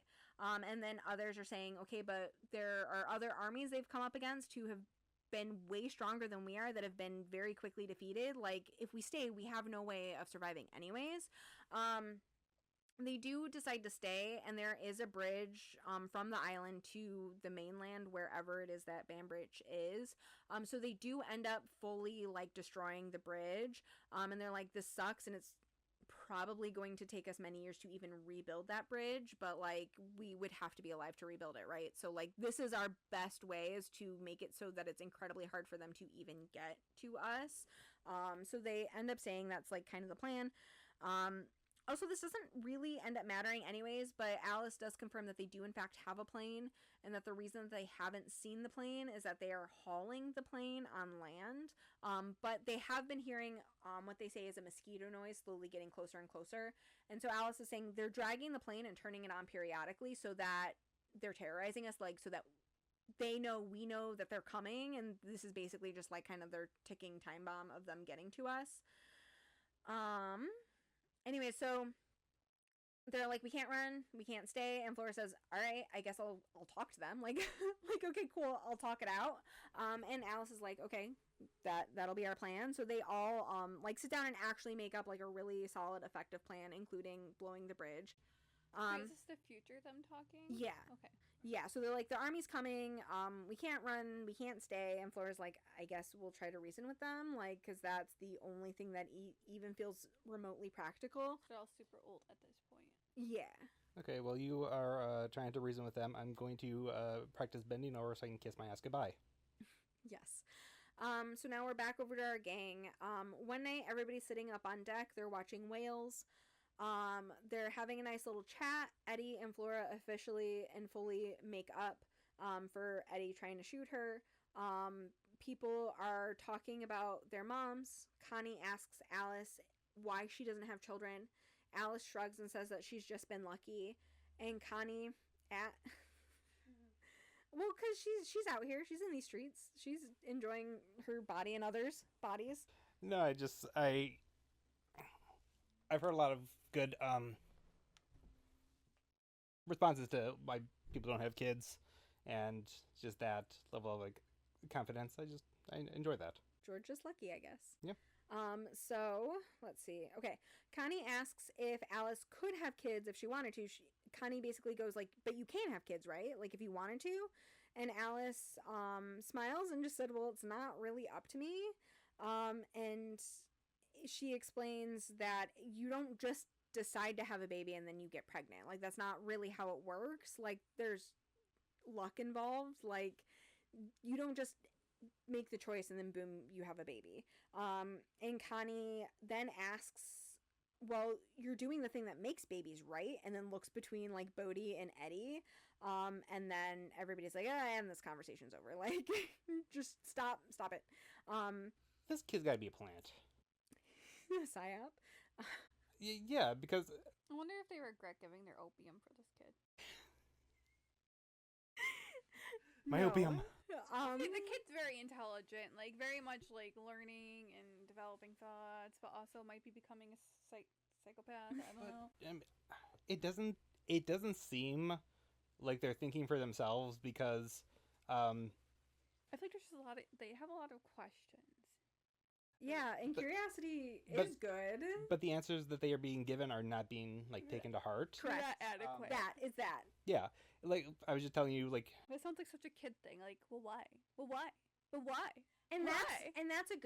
that is a good thing. And the way that they like piece together like their train of logic does make sense, but they are also again, Alice is a fucking midwife. Like basically asking an expert in this field of science and getting good answers and being like, no, that doesn't make sense. Like, so it is frustrating, but their train of logic generally does and will continue to make sense, you know? Oh, yeah, I'm like, so far, their logic's,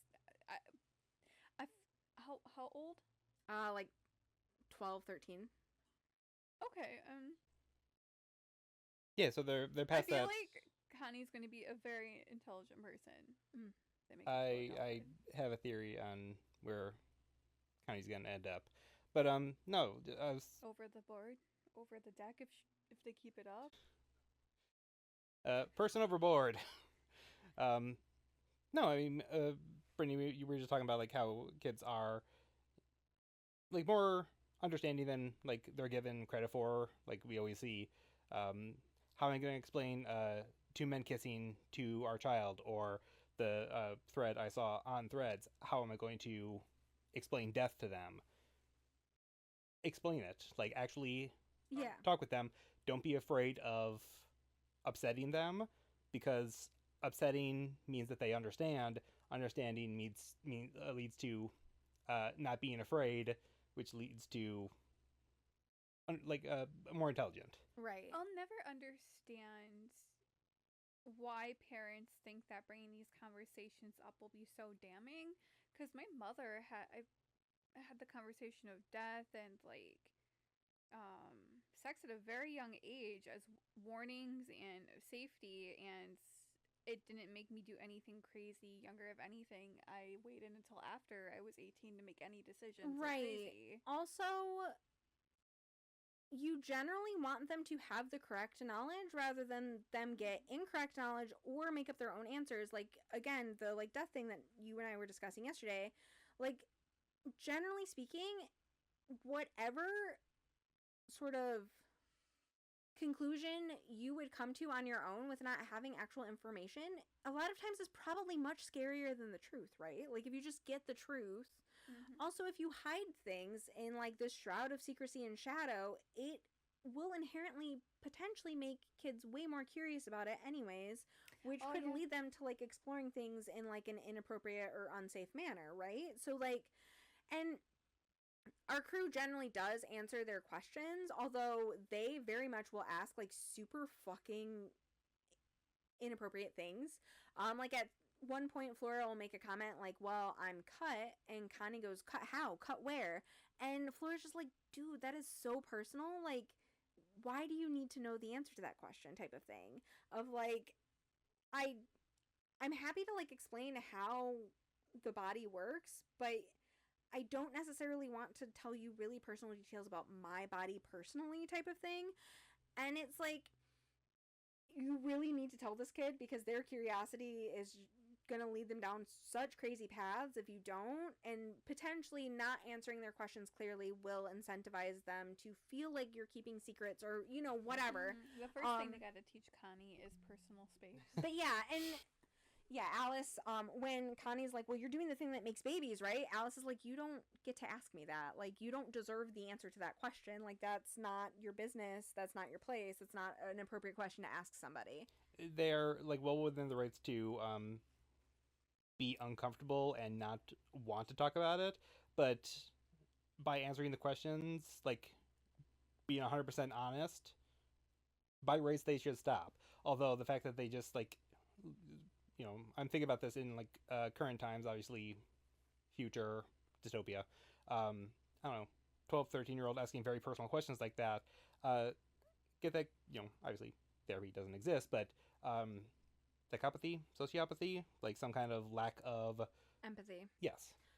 Yeah, and just as important it is for a kid to understand how the world works, it is also important for the kid to understand boundaries, in what's appropriate and what's not appropriate, right? So both lessons are important. It's just triaging which one is more important to sort of instill in that moment, right?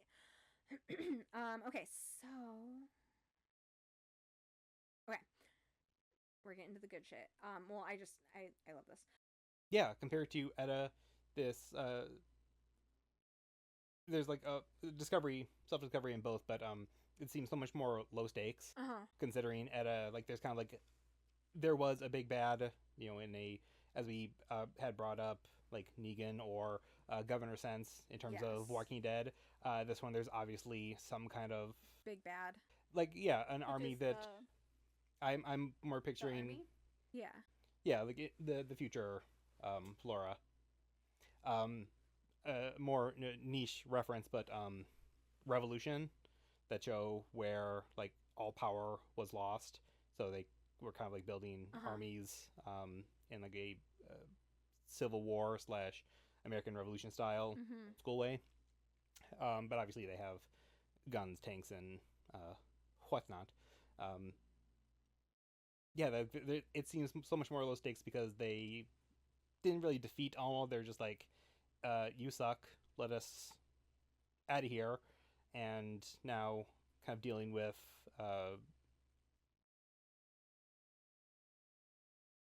I really want to call them chuds. I don't think that's the right word, but um, people who don't like understand what a woman is and don't believe Yes. Okay. women when they explain. I didn't just learn that word, but the fact that it's being used like as an insult so much lately, it's been stuck in my head. What is the word? Chud. Chud. So Definition, please. I'm old. I will look up the like official, but there was in our day that was just kind of used to be like a loser type of thing. Oh, okay. Yeah. So it comes from I think there was an Urban Dictionary. There's an 80s movie called Chud. It stood for Cannibalistic Humanoid Underground Dwellers, so like monster radiation movie or nuclear waste movie. But it has since been used lately. Apparently, okay, Urban Dictionary, so take it with a grain of salt. Popularized by Clerks 2, in which the term was used as an intensifier to describe someone's unattractiveness. Okay. Term used to describe people who profess beliefs that fall out of the average right-wing praxis, such as fascists, ultranationalists, tradcasts, anarcho-capitalists. But then, it has begun to mean like fool, loser.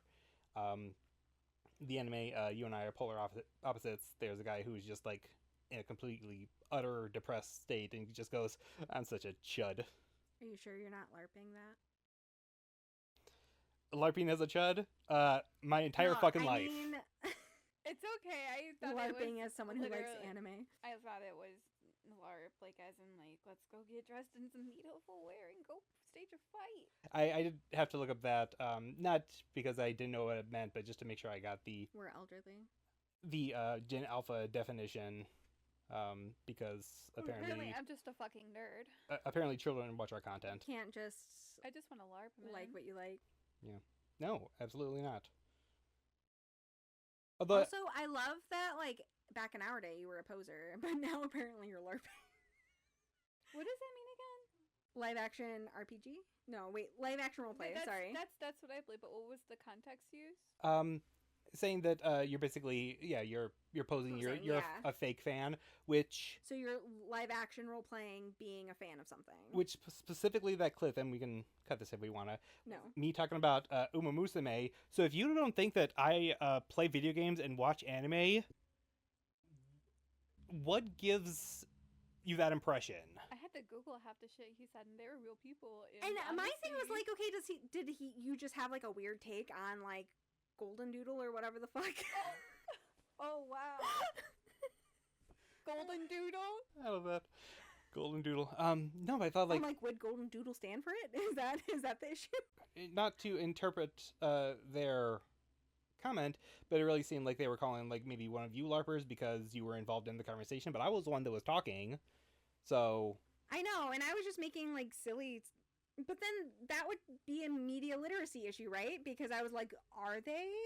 Probably us, honestly, because like you were like, what the hell? And then I had to Google it. But I knew the Uma girls because Uma's horse in Japanese. So. Yeah, but I was just like, I was clearly just being sarcastic and playing into a bit. And if you didn't get that and you thought I was LARPing my sarcasm, then again, media literacy. I wasn't sure if I was reading too much into it, if they thought that you were the LARPers because you were involved in the clip. I was the one that was talking, so apparently I am some kind of popular cool guy and not the... I thought you didn't know he was talking about when I was doing the clip. Dork that I've been for 38 years. No, I knew what he was talking about because like I knew what he was talking about in terms of the Horse Girl game. I knew is just because he's talked to me about it, so I knew what he was referencing. I didn't necessarily know what he was saying, but... I could name, like, 10 horses right now, some of them made up, and you would know which is which. I'm proving I'm a horse fan! But, like, you say, like, really weird-ass shit, and I just play into the bit, even though I have no idea what the fuck you're talking about all the time anyways. Because you accept that my style is niche, obscure references. Yeah. The ones that get it think I'm LARPing, and the ones that don't get it just kind of shake their head and go, yeah, sure. But what if they did mean live action roleplay? My first thought was, replying to the comment, I put on my Roadbin Wizard's hat. Fireball!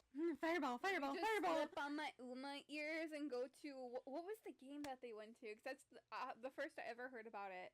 Was my friends were telling me that there were people that bought $1,000 tickets for front row for this sport. Was it America? I think so. The Kentucky Derby. When I was thinking, no, not Kentucky Derby. It was an actual it's a sports team that kind of sounds like horse. The Broncos. Yeah, the Broncos. Maybe the Broncos. And Yeah, they they all dressed up as Umas. That was their first big American push. Was them becoming fans of Umas becoming fans of the Broncos because they're Broncos and showing up dressed in Yes. Okay. No, yeah, cosplaying I know and stuff. I know that you straight up said that in an episode. Oh, it's funny because I'm like I have no idea. I had no idea. Yeah, that was brought up in one of the earlier. I think it was in here, but one of the earlier episodes. Yeah, just because I'm a dork and I like listening to our episodes. So, also I help edit, so I listen to it multiple times. Which is also really funny when I'll be listening to myself talk and I'll be like, oh shit, I was straight up laying down some sick shit that I didn't even clock at the time. In Edda, I had a whole conversation tangent, and then listening back to it, I'm like, I'm just legitimately describing me and my own mother right now, and I wasn't even coming from that place when I was saying the things that I was saying. I was just like, god damn, okay, that's funny. But yeah, anyways, so sorry. I know I wasn't talking yet. Were there any other questions, comments, or concerns before I head back into this? Because I fully lost the plot. No. I have a couple things I've written down, but we'll wait until the end. Whatever you've clocked, I'm certain you're correct. Don't I know nothing. Don't say it. Don't spoil. But you made a comment. I'm certain that you are correct in where you thought it was going. Pattern recognition. Even though I don't know what your thought was, I'm certain you're correct. So anyways, fast forward. They our present day, our crew, they have come up to an island. They're deciding if they want to offboard the ship and go up to the island. They see men on the beach. They're just kind of they seem like they have a friendly vibe. Do we want to risk it for the biscuit? But before they can decide if they want to approach the island, a bunch of boats come out, and good for them. Yes. So just men from the shore get on boats. They come up to the big ship, and they call out to our gang. One of them just goes, "Librarians?" And Eddie goes, "What?" And he goes, "Librarians?" And then everybody on the ship is just like, and so then they throw a bolo at Eddie and just fully take him out. So basically they're like, "You guys librarians?" And they're like, "What the fuck?" And then they're like, "Okay, cool. Good night. Have a nap." So our crew wakes up. They are now on the beach tied to stakes in the ground. It's fully dark and there's a bunch of fog out on the water. And Flora's looking out at the water, and all of a sudden she starts seeing because all the men are on the beach facing out towards the foggy water, and then Flora starts to see lantern lights emerging from the fog. But there's so many fucking lanterns, she's having a really hard time processing what she's seeing, because she's like, how big is that ship and how many fucking people are on it? Clearly there's a ship coming towards us, but this thing is huge. And as it's a cruise ship doing an Akira bike slide. It's an aircraft carrier. Oh. So it's fucking massive. And Flora is noticing more lanterns, and she's beginning to make out the shapes of people on the ship, and she is very certain that the figures that she's seeing are in fact women.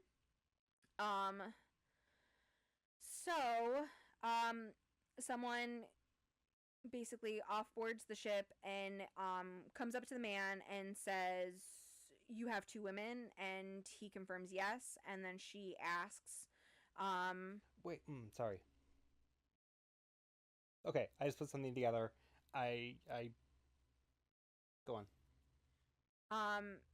She says, "You have two women?" He says yes. She says, "Are they well? Are they young?" Flora clocks that he's addressing her as mother, even though she doesn't seem to be especially old, probably in her 40s. She definitely seems just very wise and mature type of thing, but not like elderly. In a drag queen excited mother sense, or a Daffy Duck mother sense? Like, he's afraid of her. I guess more so a drag queen type sense. Like it's Slay. Yeah, it's clearly like Okay, now I feel like a LARPer. You throw it. You throw it. It's like an honorific type thing. Okay, so the woman approaches our gang, but she's clearly honed in on Eddie. And she asks Eddie if he's a keeper of women, and he literally says, "No, the fuck, I'm not a slaver. Like, what the fuck are you talking about?" And so she looks at, like, Eddie's clearly just, like, he's had it, right? He's like, I would too. What is happening? Like, no, I'm not a fucking slaver, but also, why am I tied to a stake?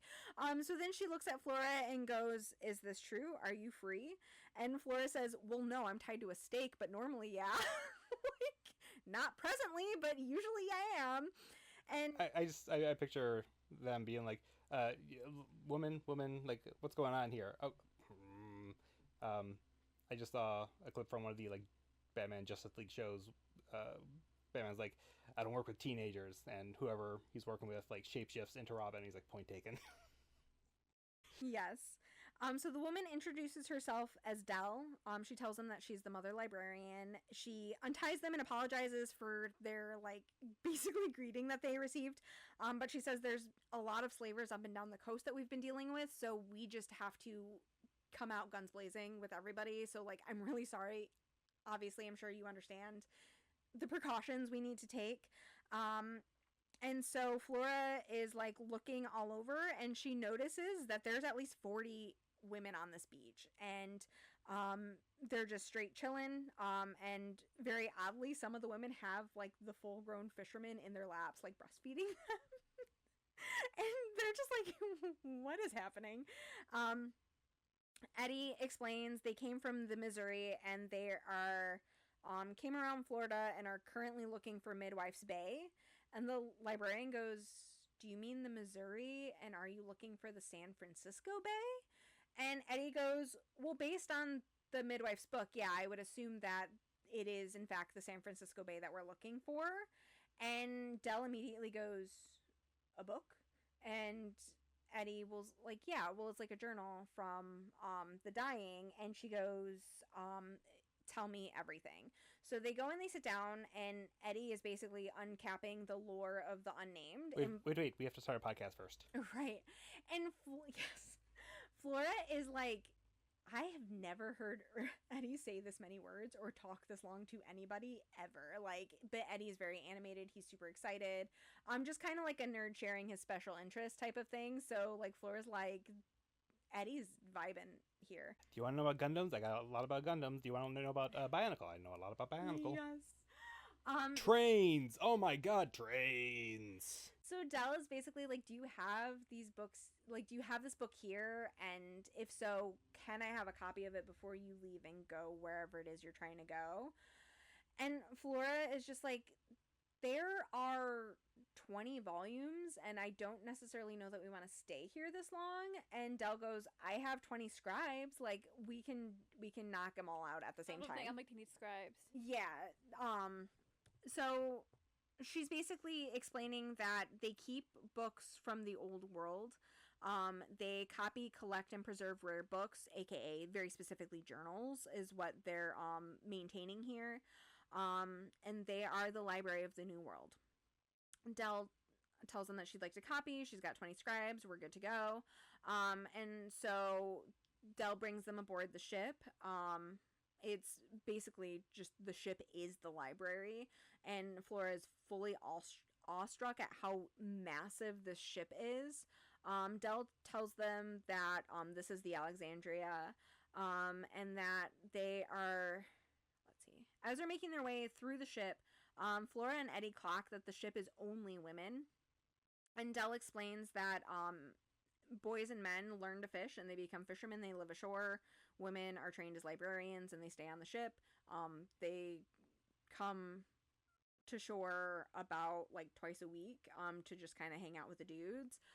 But men are never allowed on the ship at all, period. And so Eddie goes, but you let me on the ship? And she goes, oh yeah, we have people like you here. And then she looks over at Flora and we have women like you too. Like, basically, like, I know what's up, and like, yeah, you guys are welcome, but like cis men aren't welcome. I would like, take me, please. Right, exactly. So let's see. She explains that very specifically they copy journals, and very specifically their like point of interest is from the dying, like people who were alive during that point in time, but like any journals they will copy. So basically, like the diary of a 15-year-old from like the 60s, they would be interested in as well. They are trying to keep like history alive, essentially. I've got a laptop with a whole bunch of live journal links. Right. But they are interested in the history of how the world they're living in now was built. And Eddie says, like, I got stories, babe, and I'm sure you don't have half of what I know here in this library. And so Del asks, like, well, will you stay with us and help us with our work? Like, we would love to record your stories. Like, are you willing to stay with us? And Eddie basically just looks around at all the books he's standing amongst and just starts fucking sobbing. And basically saying that this is where they were meant to be all along, sobbing that his mother had always wanted him to leave his story behind. So he's just like, this is home. And then just to quote Del, this is the work that women do. We keep the fire of civilization burning by collecting and protecting its stories. It's what women have always done. And so Flora thinks back to the picture of the librarian she saw when she was in Demons.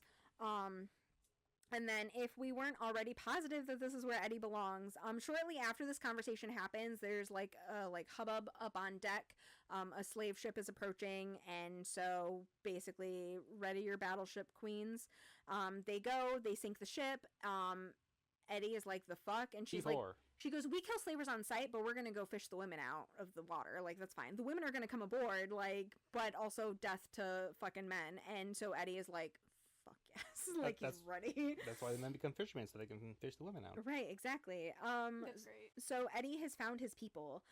Before he leaves, he does give Flora the unnamed gun, telling Flora that she is now the one that's following the unnamed. Like, this is your journey. Like, my journey stops here. This is where I belong.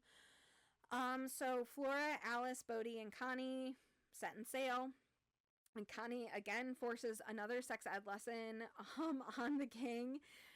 Alice is pregnant at this point, and he wants to know how it happened and why she's so certain it's Bodhi's and not Flora or Eddie's. Because, again, the gang is still, they be fucking. Alice is just, like, out here.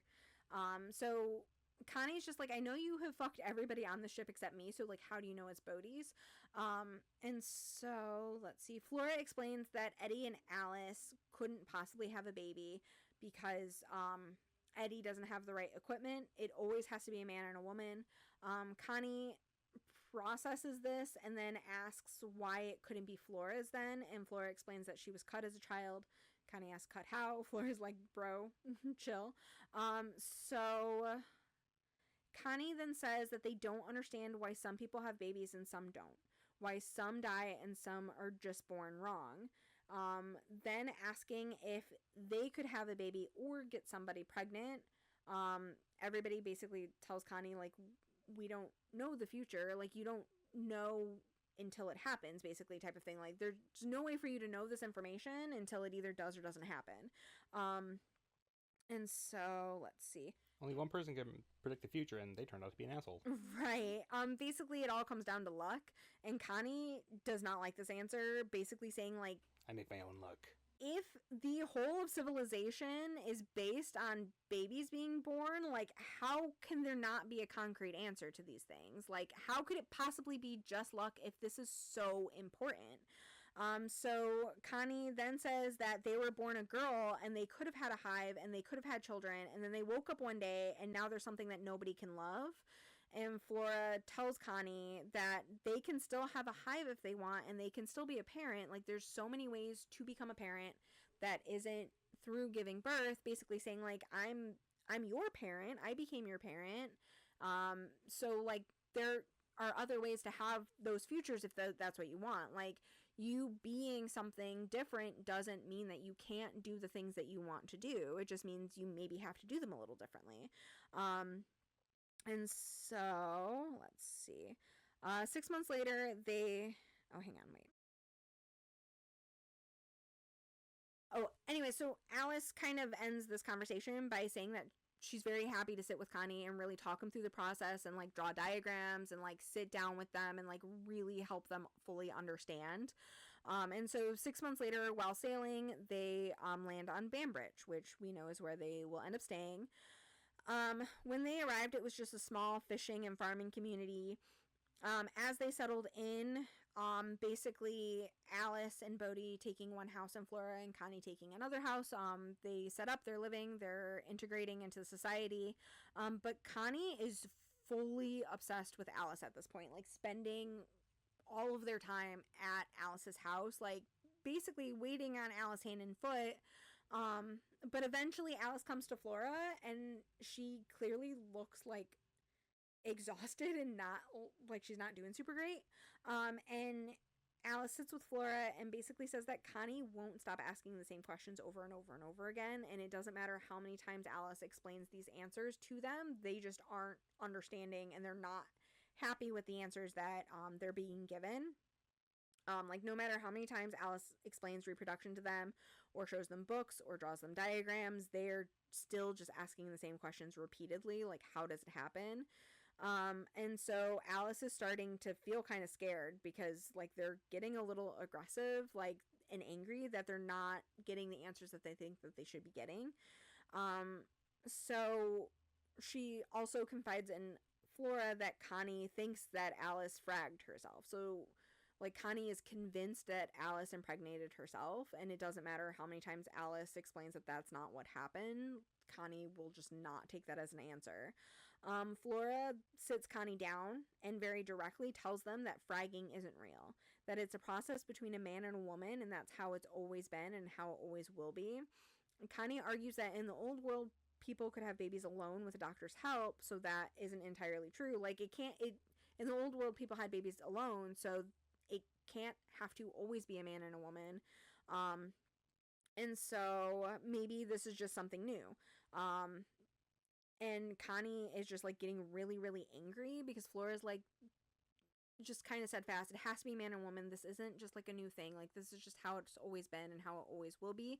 So Connie storms out of the room and picks up a textbook and notes on evolution and like slams it down in front of her.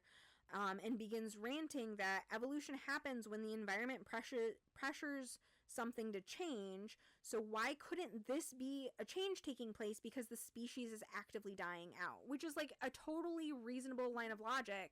It has been hundreds of years since the dying that is theoretically long enough that a species could start evolving to cope with that issue, right? Like the species is going to die out because there's not enough women, so it would only make sense that people would evolve to be able to just reproduce alone, right? Like, but at that point you have to get into not like the scientific method, but like, okay, hypothetically, if this were to happen once, it would be some kind of miracle. It would need to happen multiple times for it to like actually be proof of it happening. So like, it would begin let's with wait until one, and then you'd have to genetically pass that on, and that is such a long ass fucking process. Let's wait to see if there is some kind of confirmation, a second source, before you start getting aggressive every time someone opens their gums. Right. It's like Connie very much is smart and is having like very, in my opinion, like scientific hypotheses, right? They cite that asexual reproduction does exist in nature. Evolution happens in the way that they have described it happening. And Flora is like, well, asexual reproduction is like lizards and reptiles. They don't have babies in the same way that people do, so you can't really apply that set of rules to humans. They come from eggs. Don't women have eggs? Damn, you got me there. Right, and then evolution takes a really, really long time. It doesn't just all of a sudden happen. And then they cite a certain evolution that happened amongst moths very quickly. And Flora's like, but people aren't moths and people aren't reptiles. Like, these are very different things still. You can't necessarily apply these lines of logic in the way that you are and be so certain that you're correct. It's kind of the opposite of a special interest, where it's like you're doing whatever research, but you're like ignoring everything that confirmation bias is what it is that you're looking at everything to prove your point rather looking at information to see if it proves your point, you know. That's what I'm saying. That's why I said that they were planned. Yeah. I feel like they need to get rid of Connie before Connie gets them killed. So Flora asks why they're so obsessed with this, and they reply that they want to see what's next for the human race. They want to see a world where women aren't being kept to make sure that they reproduce. Flora very gently tells Connie that if women were only kept to reproduce, then Flora would have never been a slave in the first place. Basically, like, women aren't just kept for people to make babies with. Like, that's not the reason that women are being held in captivity. And then, let's see. Connie is still 10 toes down, basically saying that Flora doesn't know that she can't get pregnant. She doesn't know what's possible. And so, basically, it doesn't make sense to keep slaves without believing that there is some lasting good that will come of it. Basically, is like, why would people do this to other people if they weren't doing it for some greater good type of thing? Baby. Yeah, and so again, it would seem that all of this is Connie's way of trying to understand why people would do something so horrific to others, which, again, really great curiosity and they are making connections that are logical for them to be making, even if they're wrong. They're just not open to the fact that they're wrong, which is dangerous. Where the issues are coming. Yes, exactly. And it makes sense why, like, a preteen into teenage, because they're about 14, 15 around this time, maybe, just based on how old they were when they joined the team. Like, it makes sense for them to want to wrap their head around why these horrific things would happen, right? Like, and it does make sense why they're curious about these things. And so Flora basically says not everything has a reason, and people do all sorts of shit that just doesn't make sense. Like, you can't apply logic to everything, basically.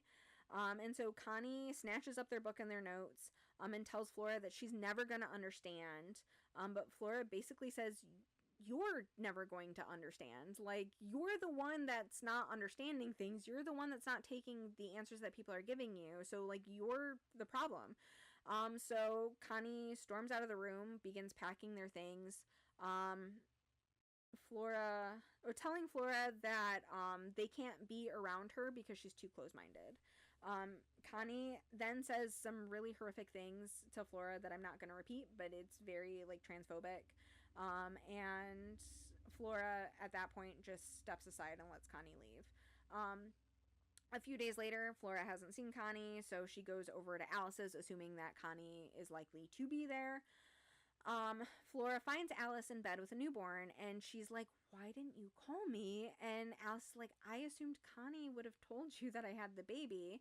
And Alice is like, or Flora's like, is Connie here? And Alice is like, no, they came over and demanded to watch me give birth. And when I said no, they were, like, creeping out the windows. And so Bodhi had to scare them off because they just wouldn't go home. But again, I assumed that they would at some point and then tell you that I had the baby. Also, side note, Alice names her first baby Poppy because she grew her all her life. Aww. So Flora begins asking around town if anyone has seen Connie. Someone is like, if it was a son, she would have named it Opie.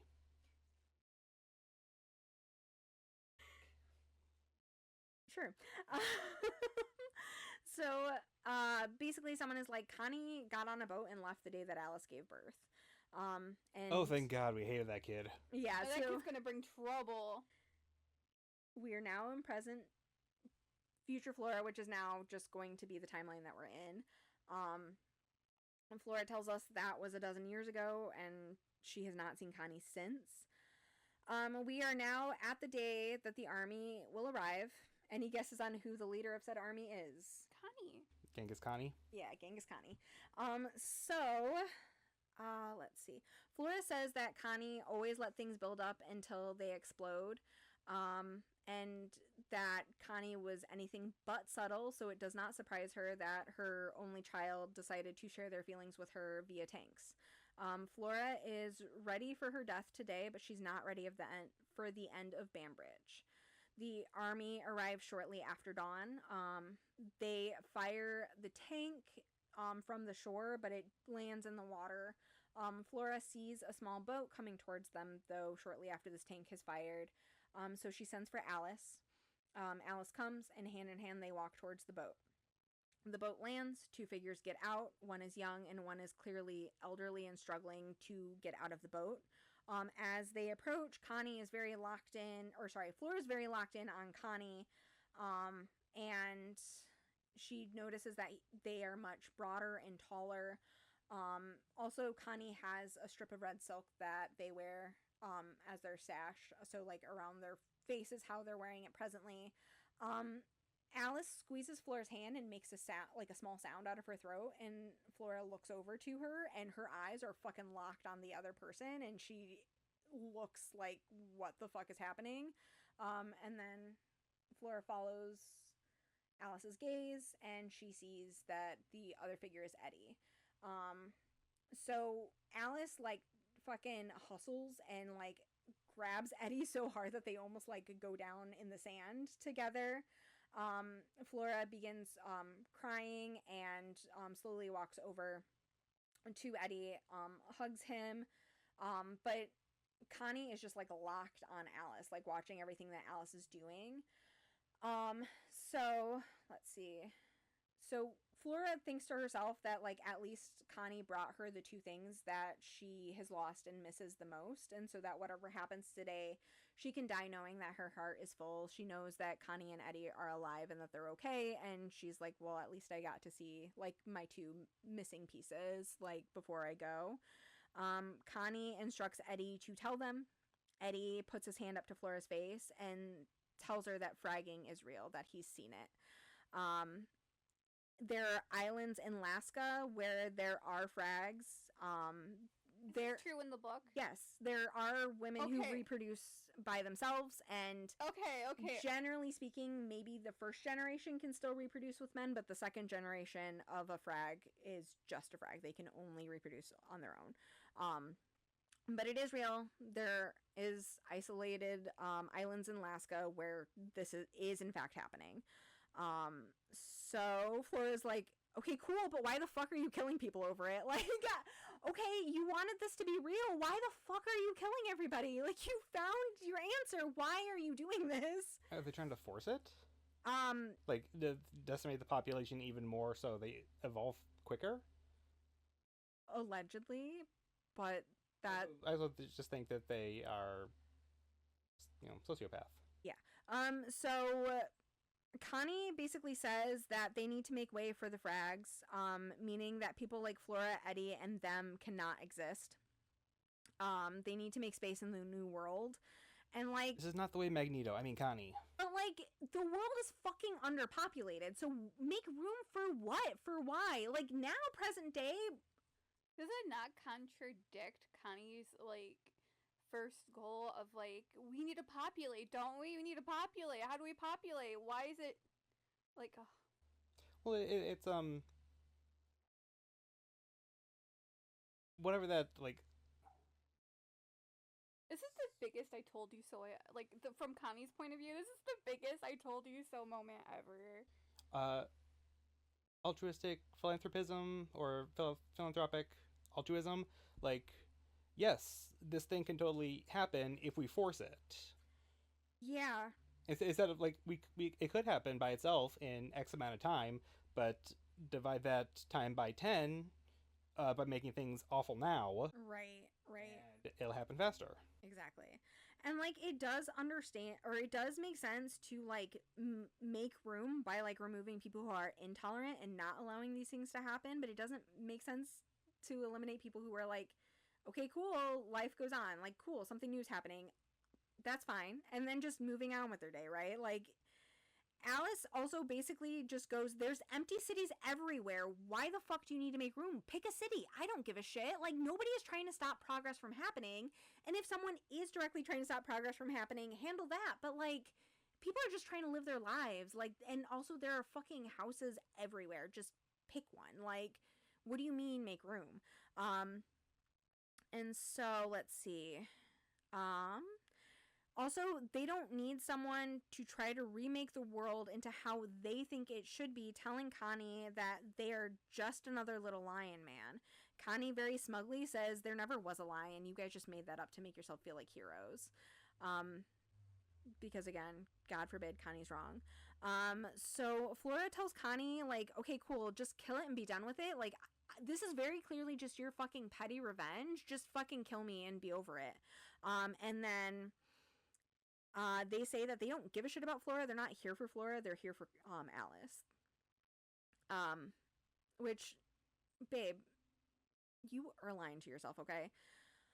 Because they say that they're not here for Flora. They don't give a shit about Flora. They're just here to pick up Alice. And then they later on go on to say that the only reason they brought Eddie was to kill Eddie in front of Flora to hurt her one last time before they kill her. So it's like, baby, I'm not here for you. But it's like, yo, you just picked up a whole other human to, like, come and fucking stick it to her. What do you mean? Like, Please tell me someone puts down Connie. You're ugly anyway. I wasn't trying to pick you up. Right. So anyways, Connie is there to get Alice because he's going to take Alice to the frag so that they can teach her how to be a frag. And then Alice is like, dude, I am entirely too old to fucking reproduce anymore. Like, what are you talking about? Like, baby, what? But what is you doing, baby? Right. So Alice is like, are you going to explain this to me and then give me a choice in the matter? Like, or are you just gonna fucking take me? And Connie's like, I'm gonna take you. Like, I don't know that I'm gonna give you a choice, but like, okay, we can sit down and have a conversation about it first. That's fine. But like, I don't know that there's a end where you aren't coming with me. And I kept misgendering Connie, and I'm like, it's because the behavior is so fucking man-coded. I was like, because like you haven't updated yet. I'm like, did Connie take the identity of a man now because it's giving man behavior? It sure is. And Sorry, like, Nick. I agree. And like,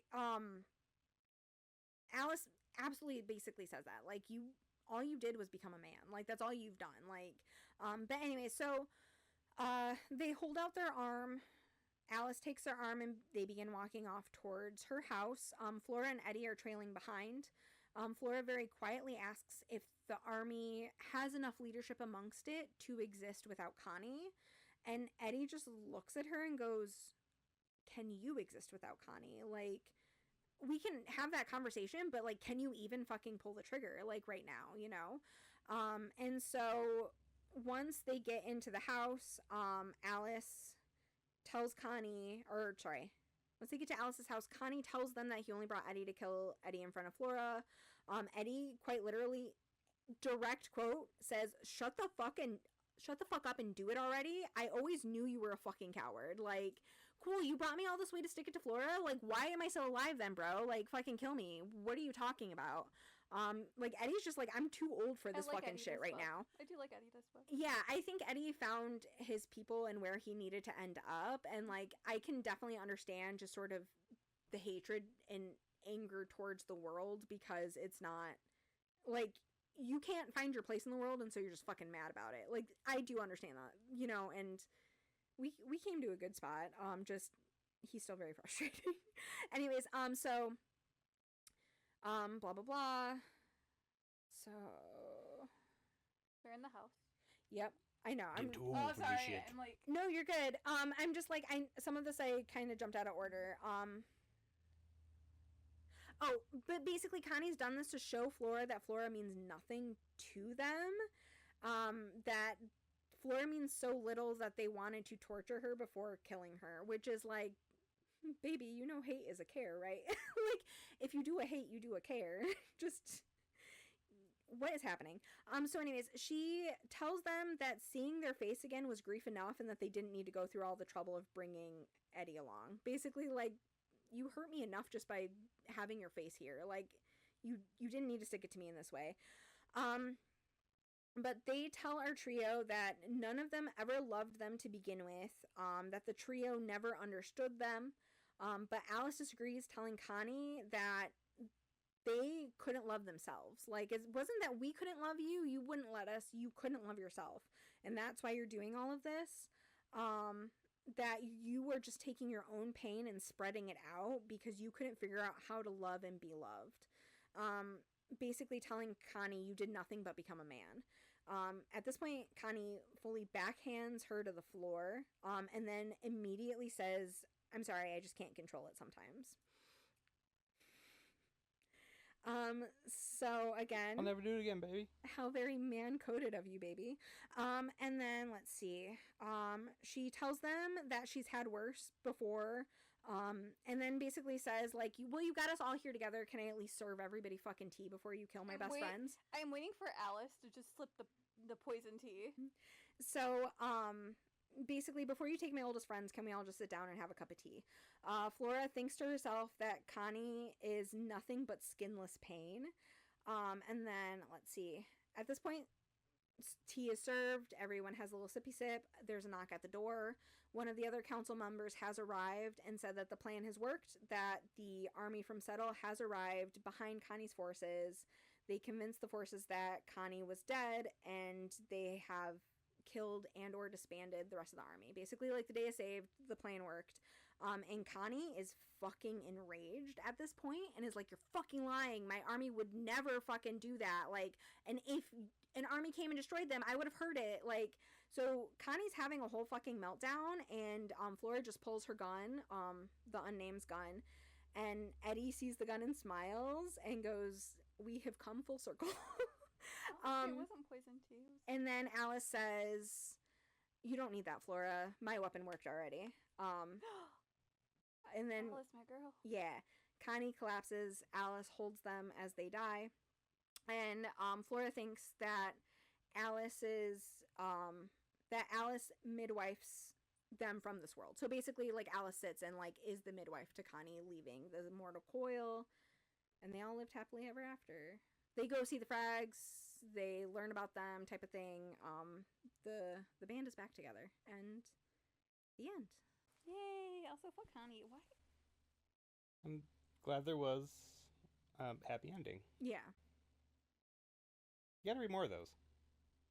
Happy endings? I don't know, there's a lot of turmoil to get there. Yeah. It was a lot of pain and suffering, but we got there in the end. A whole lot of less essay in this book, and it's just more about, like, gender identity and stuff, which is, you know, like a welcome switch. Yes. It's much different than that. I'm glad it wasn't as brutal as the second book. From what you've explained, it could be brutal. I haven't read it, but yeah, there is no, like, direct, like, essay or brutality that's, like, taking place in this one, obviously, except, like, you know, selling children. But yeah, no, for the most part, it was just them just trying to find their, like, new start type of thing. And, like, yeah, I just, you know, world tour. Yeah, world tour. Yeah. I just can't believe the grudge you have to hold for that long. Oh, and what this, as I was rereading this, I realized that back in the first book, Eddie is talking about how crazy it is that they just let the Lion's Men abduct babies and women, saying that, like, children belong to everybody. It's your responsibility to protect them as a society. And Flora says they've wiped out entire cities because they refuse to give up one woman. Like, that's a huge price to pay for one person. And Eddie said, "Wouldn't you pay that price for your own child?" And Flora said, "Well, I'm never going to be a mother, so it doesn't matter." But Flora quite literally sacrificed her child to save the city. So we know that Flora absolutely would pay that price if she had to. Yeah. But yeah. And, like, as they were preparing, Alice and Flora, like, took all of, like, the diaries and the journals, and, like, Alice packaged up, like, all of her like knowledge and learning, and they wrapped them all in wax and like buried them, and they're like, let him burn the fucking city, but like let our knowledge survive. And Alice is like, we can find it again, it's fine, like let them burn the city like they did to Nowhere. At least we're not going to be starting from like scratch, like we at least have all of our knowledge preserved. But yeah, they didn't matter, it was fine, everything worked out. Yay. So yeah, I wrote down, I thought it was weird that Alma could see like the real Eddie, but couldn't see like Flora for who they were. But then like the whole like kind of turn happened, and I thought that was just strange. But I thought there would become something else. Something else would become of it. Like maybe by the end, Flora would realize that they would be happier if they were like raised as a man or something. That's why Alma didn't recognize them. But I think I was just thinking too far into things. Yeah, I think you were probably just thinking too far into things. Also, I will just kind of say that, like, as a woo-woo lady, I do think that, like, kind of the gift of prophecy is, like, a thing that people can do, right? Like, even if we just want to boil it down to the basis of, like, pattern recognition, like, it would make sense for just a normal average person to, like, be able to predict things. Well, even, like, if you want to go into the woo-woo route where, like, almost like, I don't know your name, so I can't place you. If that's a true thing, Flora didn't know her name. Yeah, her original name. Yeah, so. Right. And she kept the name of the person who named her. Yeah, because while the King of Florida, who apparently the King of Florida is just always named Florida. But anyways, so Hybern. Yeah, exactly. He names Flora that because, you know, she's a fighter and she's a survivor and she's got the gusto, and so do I, so like she should be named after me. But also he tells Archie that Flora used to mean like beauty, and that would also be a good name for her too. So that was like part of it, right? But also it seems like the King of Florida could just very visibly see that she was a girl the whole time, right? So and even though Archie would belittle her, he still very clearly, and he took care of her to an extent of like, sure, he would loan her out, but like they weren't allowed to leave any visible damage on her type of thing. So he cared enough about her to protect her to some extent, you know? Good for him. Right, it's like the bare fucking minimum. Cared little enough. Yeah. Like he at least saw her valuable to some degree, you know? In my brain, it's like, don't break my toy. Yeah. And yeah. So cared little enough to at least like. I know. Like, I'm not in any. No. Yeah. No. I know where you're coming from. Yeah. But I'm like, absolutely. Let's change the verbiage on that. No, I know. No. You're good. I understand. No, and I fully agree. It's just, yeah. But she had a rough start, obviously. I stand Flora.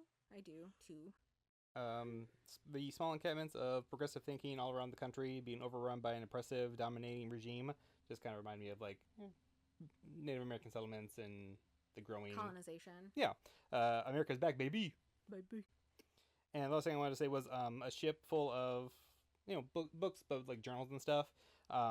Reminded me of the movie The Book of Eli, where Denzel Washington is just kind of carrying around a book the whole time. Gary Oldman is like, whatever's in that book can like help rebuild. It's post-apocalyptic.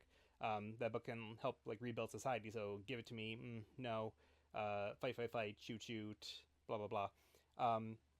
The book finally makes it to Alcatraz because they have turned it into a library, which is in San Francisco Bay, which is where my mind was going. They were trying to go to San Francisco. Is Alcatraz now a library? So I have to assume that Settle is Seattle. Yes. I have to assume that. And I know that they are very close to Settle because the reason that they ended up on Bainbridge Island is it was winter and they were really struggling to just being on the water. They've been on the water for entirely too long. It's not really feasible for them to continue that way. And as they get up to Settle and they're about to like disembark and like, okay, the next city we see, we're just gonna get off the boat, and if it's hostile, then we will grab the provisions we need and find somewhere else, but we need to at minimum get off the boat and get provisions. But as they come up to settle, they see a bunch of signs saying like pox, like don't, like basically like pox, measles, like they were having a full-on plague epidemic there, and at least Settle was friendly enough to put up signs telling people, do not fucking stop here, like we are fucking sick, do not come ashore, basically. So they see the signs and they're like, shit, okay, well, I guess we're stopping at the next settlement. And then they came across Bainbridge, which was very close. See, I was thinking it was Cambridge, but that's all the way in Massachusetts. Yeah. I didn't realize that they went so far west. Yeah. Well, yeah, because they were looking for San Francisco Bay, which they had to have been incredibly close to when they did come across the librarians on Alexandria. I thought they were in Daytona. They were in Daytona at one point. They were in Daytona, and then they came around through the Gulf. They were going south and then west. I know Eddie left, so I thought they just continued on from there. I mean, you have to remember, I cut out huge chunks. Right, but as far as I was aware, I just picture like Eddie, like their final episode, and now it's the Flora and Alice show. They were very close to the Bay of the Midwife when they found that ship, but they like sailed because as they were coming down and around through the Gulf, he said that there is like a river or something running through the land that they were going to come up to, and Bodhi was basically like, sometimes it's dry and sometimes it's not, and if it's dry, we're going to have to go way south to get around, but like there is a path through here. So Panama Canal? Probably. And so they went through that, and then they came out the other side, so. Okay. Yeah, I thought that Eddie left on the ship, leaving everyone else with their like little boaty boat. Mm-hmm. Yeah, I mean, that is what happened, but it wasn't like right after Tona that they did that.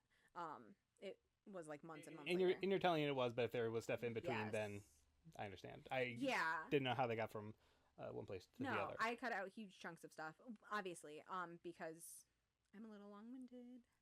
But You're just a storyteller. I know. I did want to like touch on each place that they stopped and actually spent time in, just because, again, like my favorite part of the book was that it's kind of like Fallout, and that like just each civilization is like set up differently. Trying to guess where each place is at. Also, yes. Also, when they stopped in Tona, Flora asked who the King of Florida was, and he gives them the name, and then say, basically like leading for 14 years, long may she reign. So the King of Florida is a woman. I love that. Yeah. I don't get it. The King of Florida was, so they said, who's the King of Florida currently, and he gives them the name and then says, long may she reign. Got it. Okay. Yeah. I was focusing on the 14 years. But yeah, which would also explain why slavery is outlawed in Florida. If the leader's a woman, that makes sense. But it seems like, generally speaking, the people of Florida are pleased with her governance.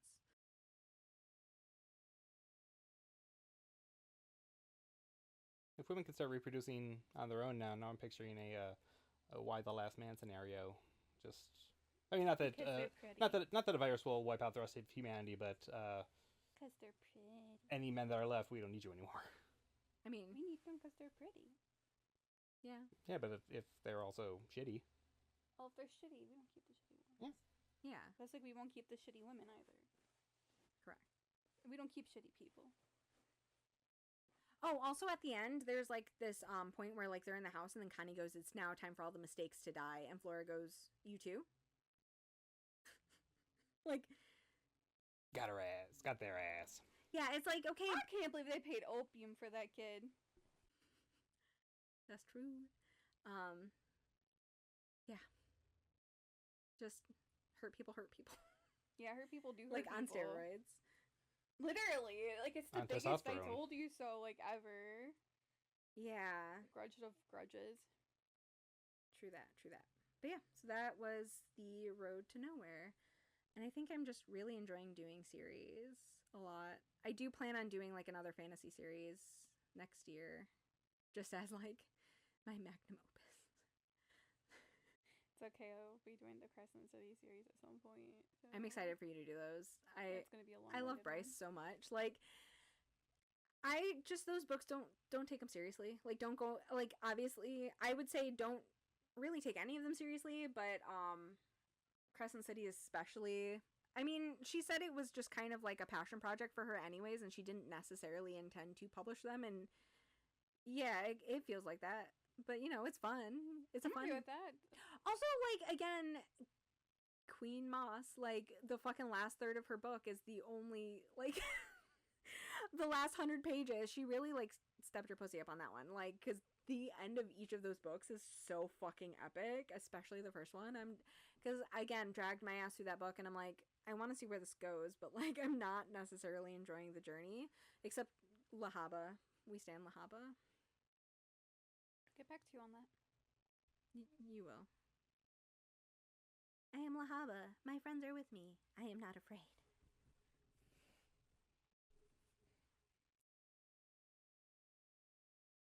Well, that's where the quote comes from.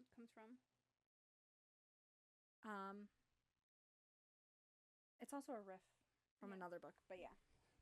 Send us out, Nick. Ah, jeez, wow. Sing us the song of your people.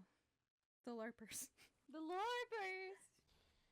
On the 1st of May, Military Appreciation Month starts that day. So when June's Pride Month gets here, don't get mad at the gays. Is May... is May really Military Appreciation? Yeah, I think Memorial Day.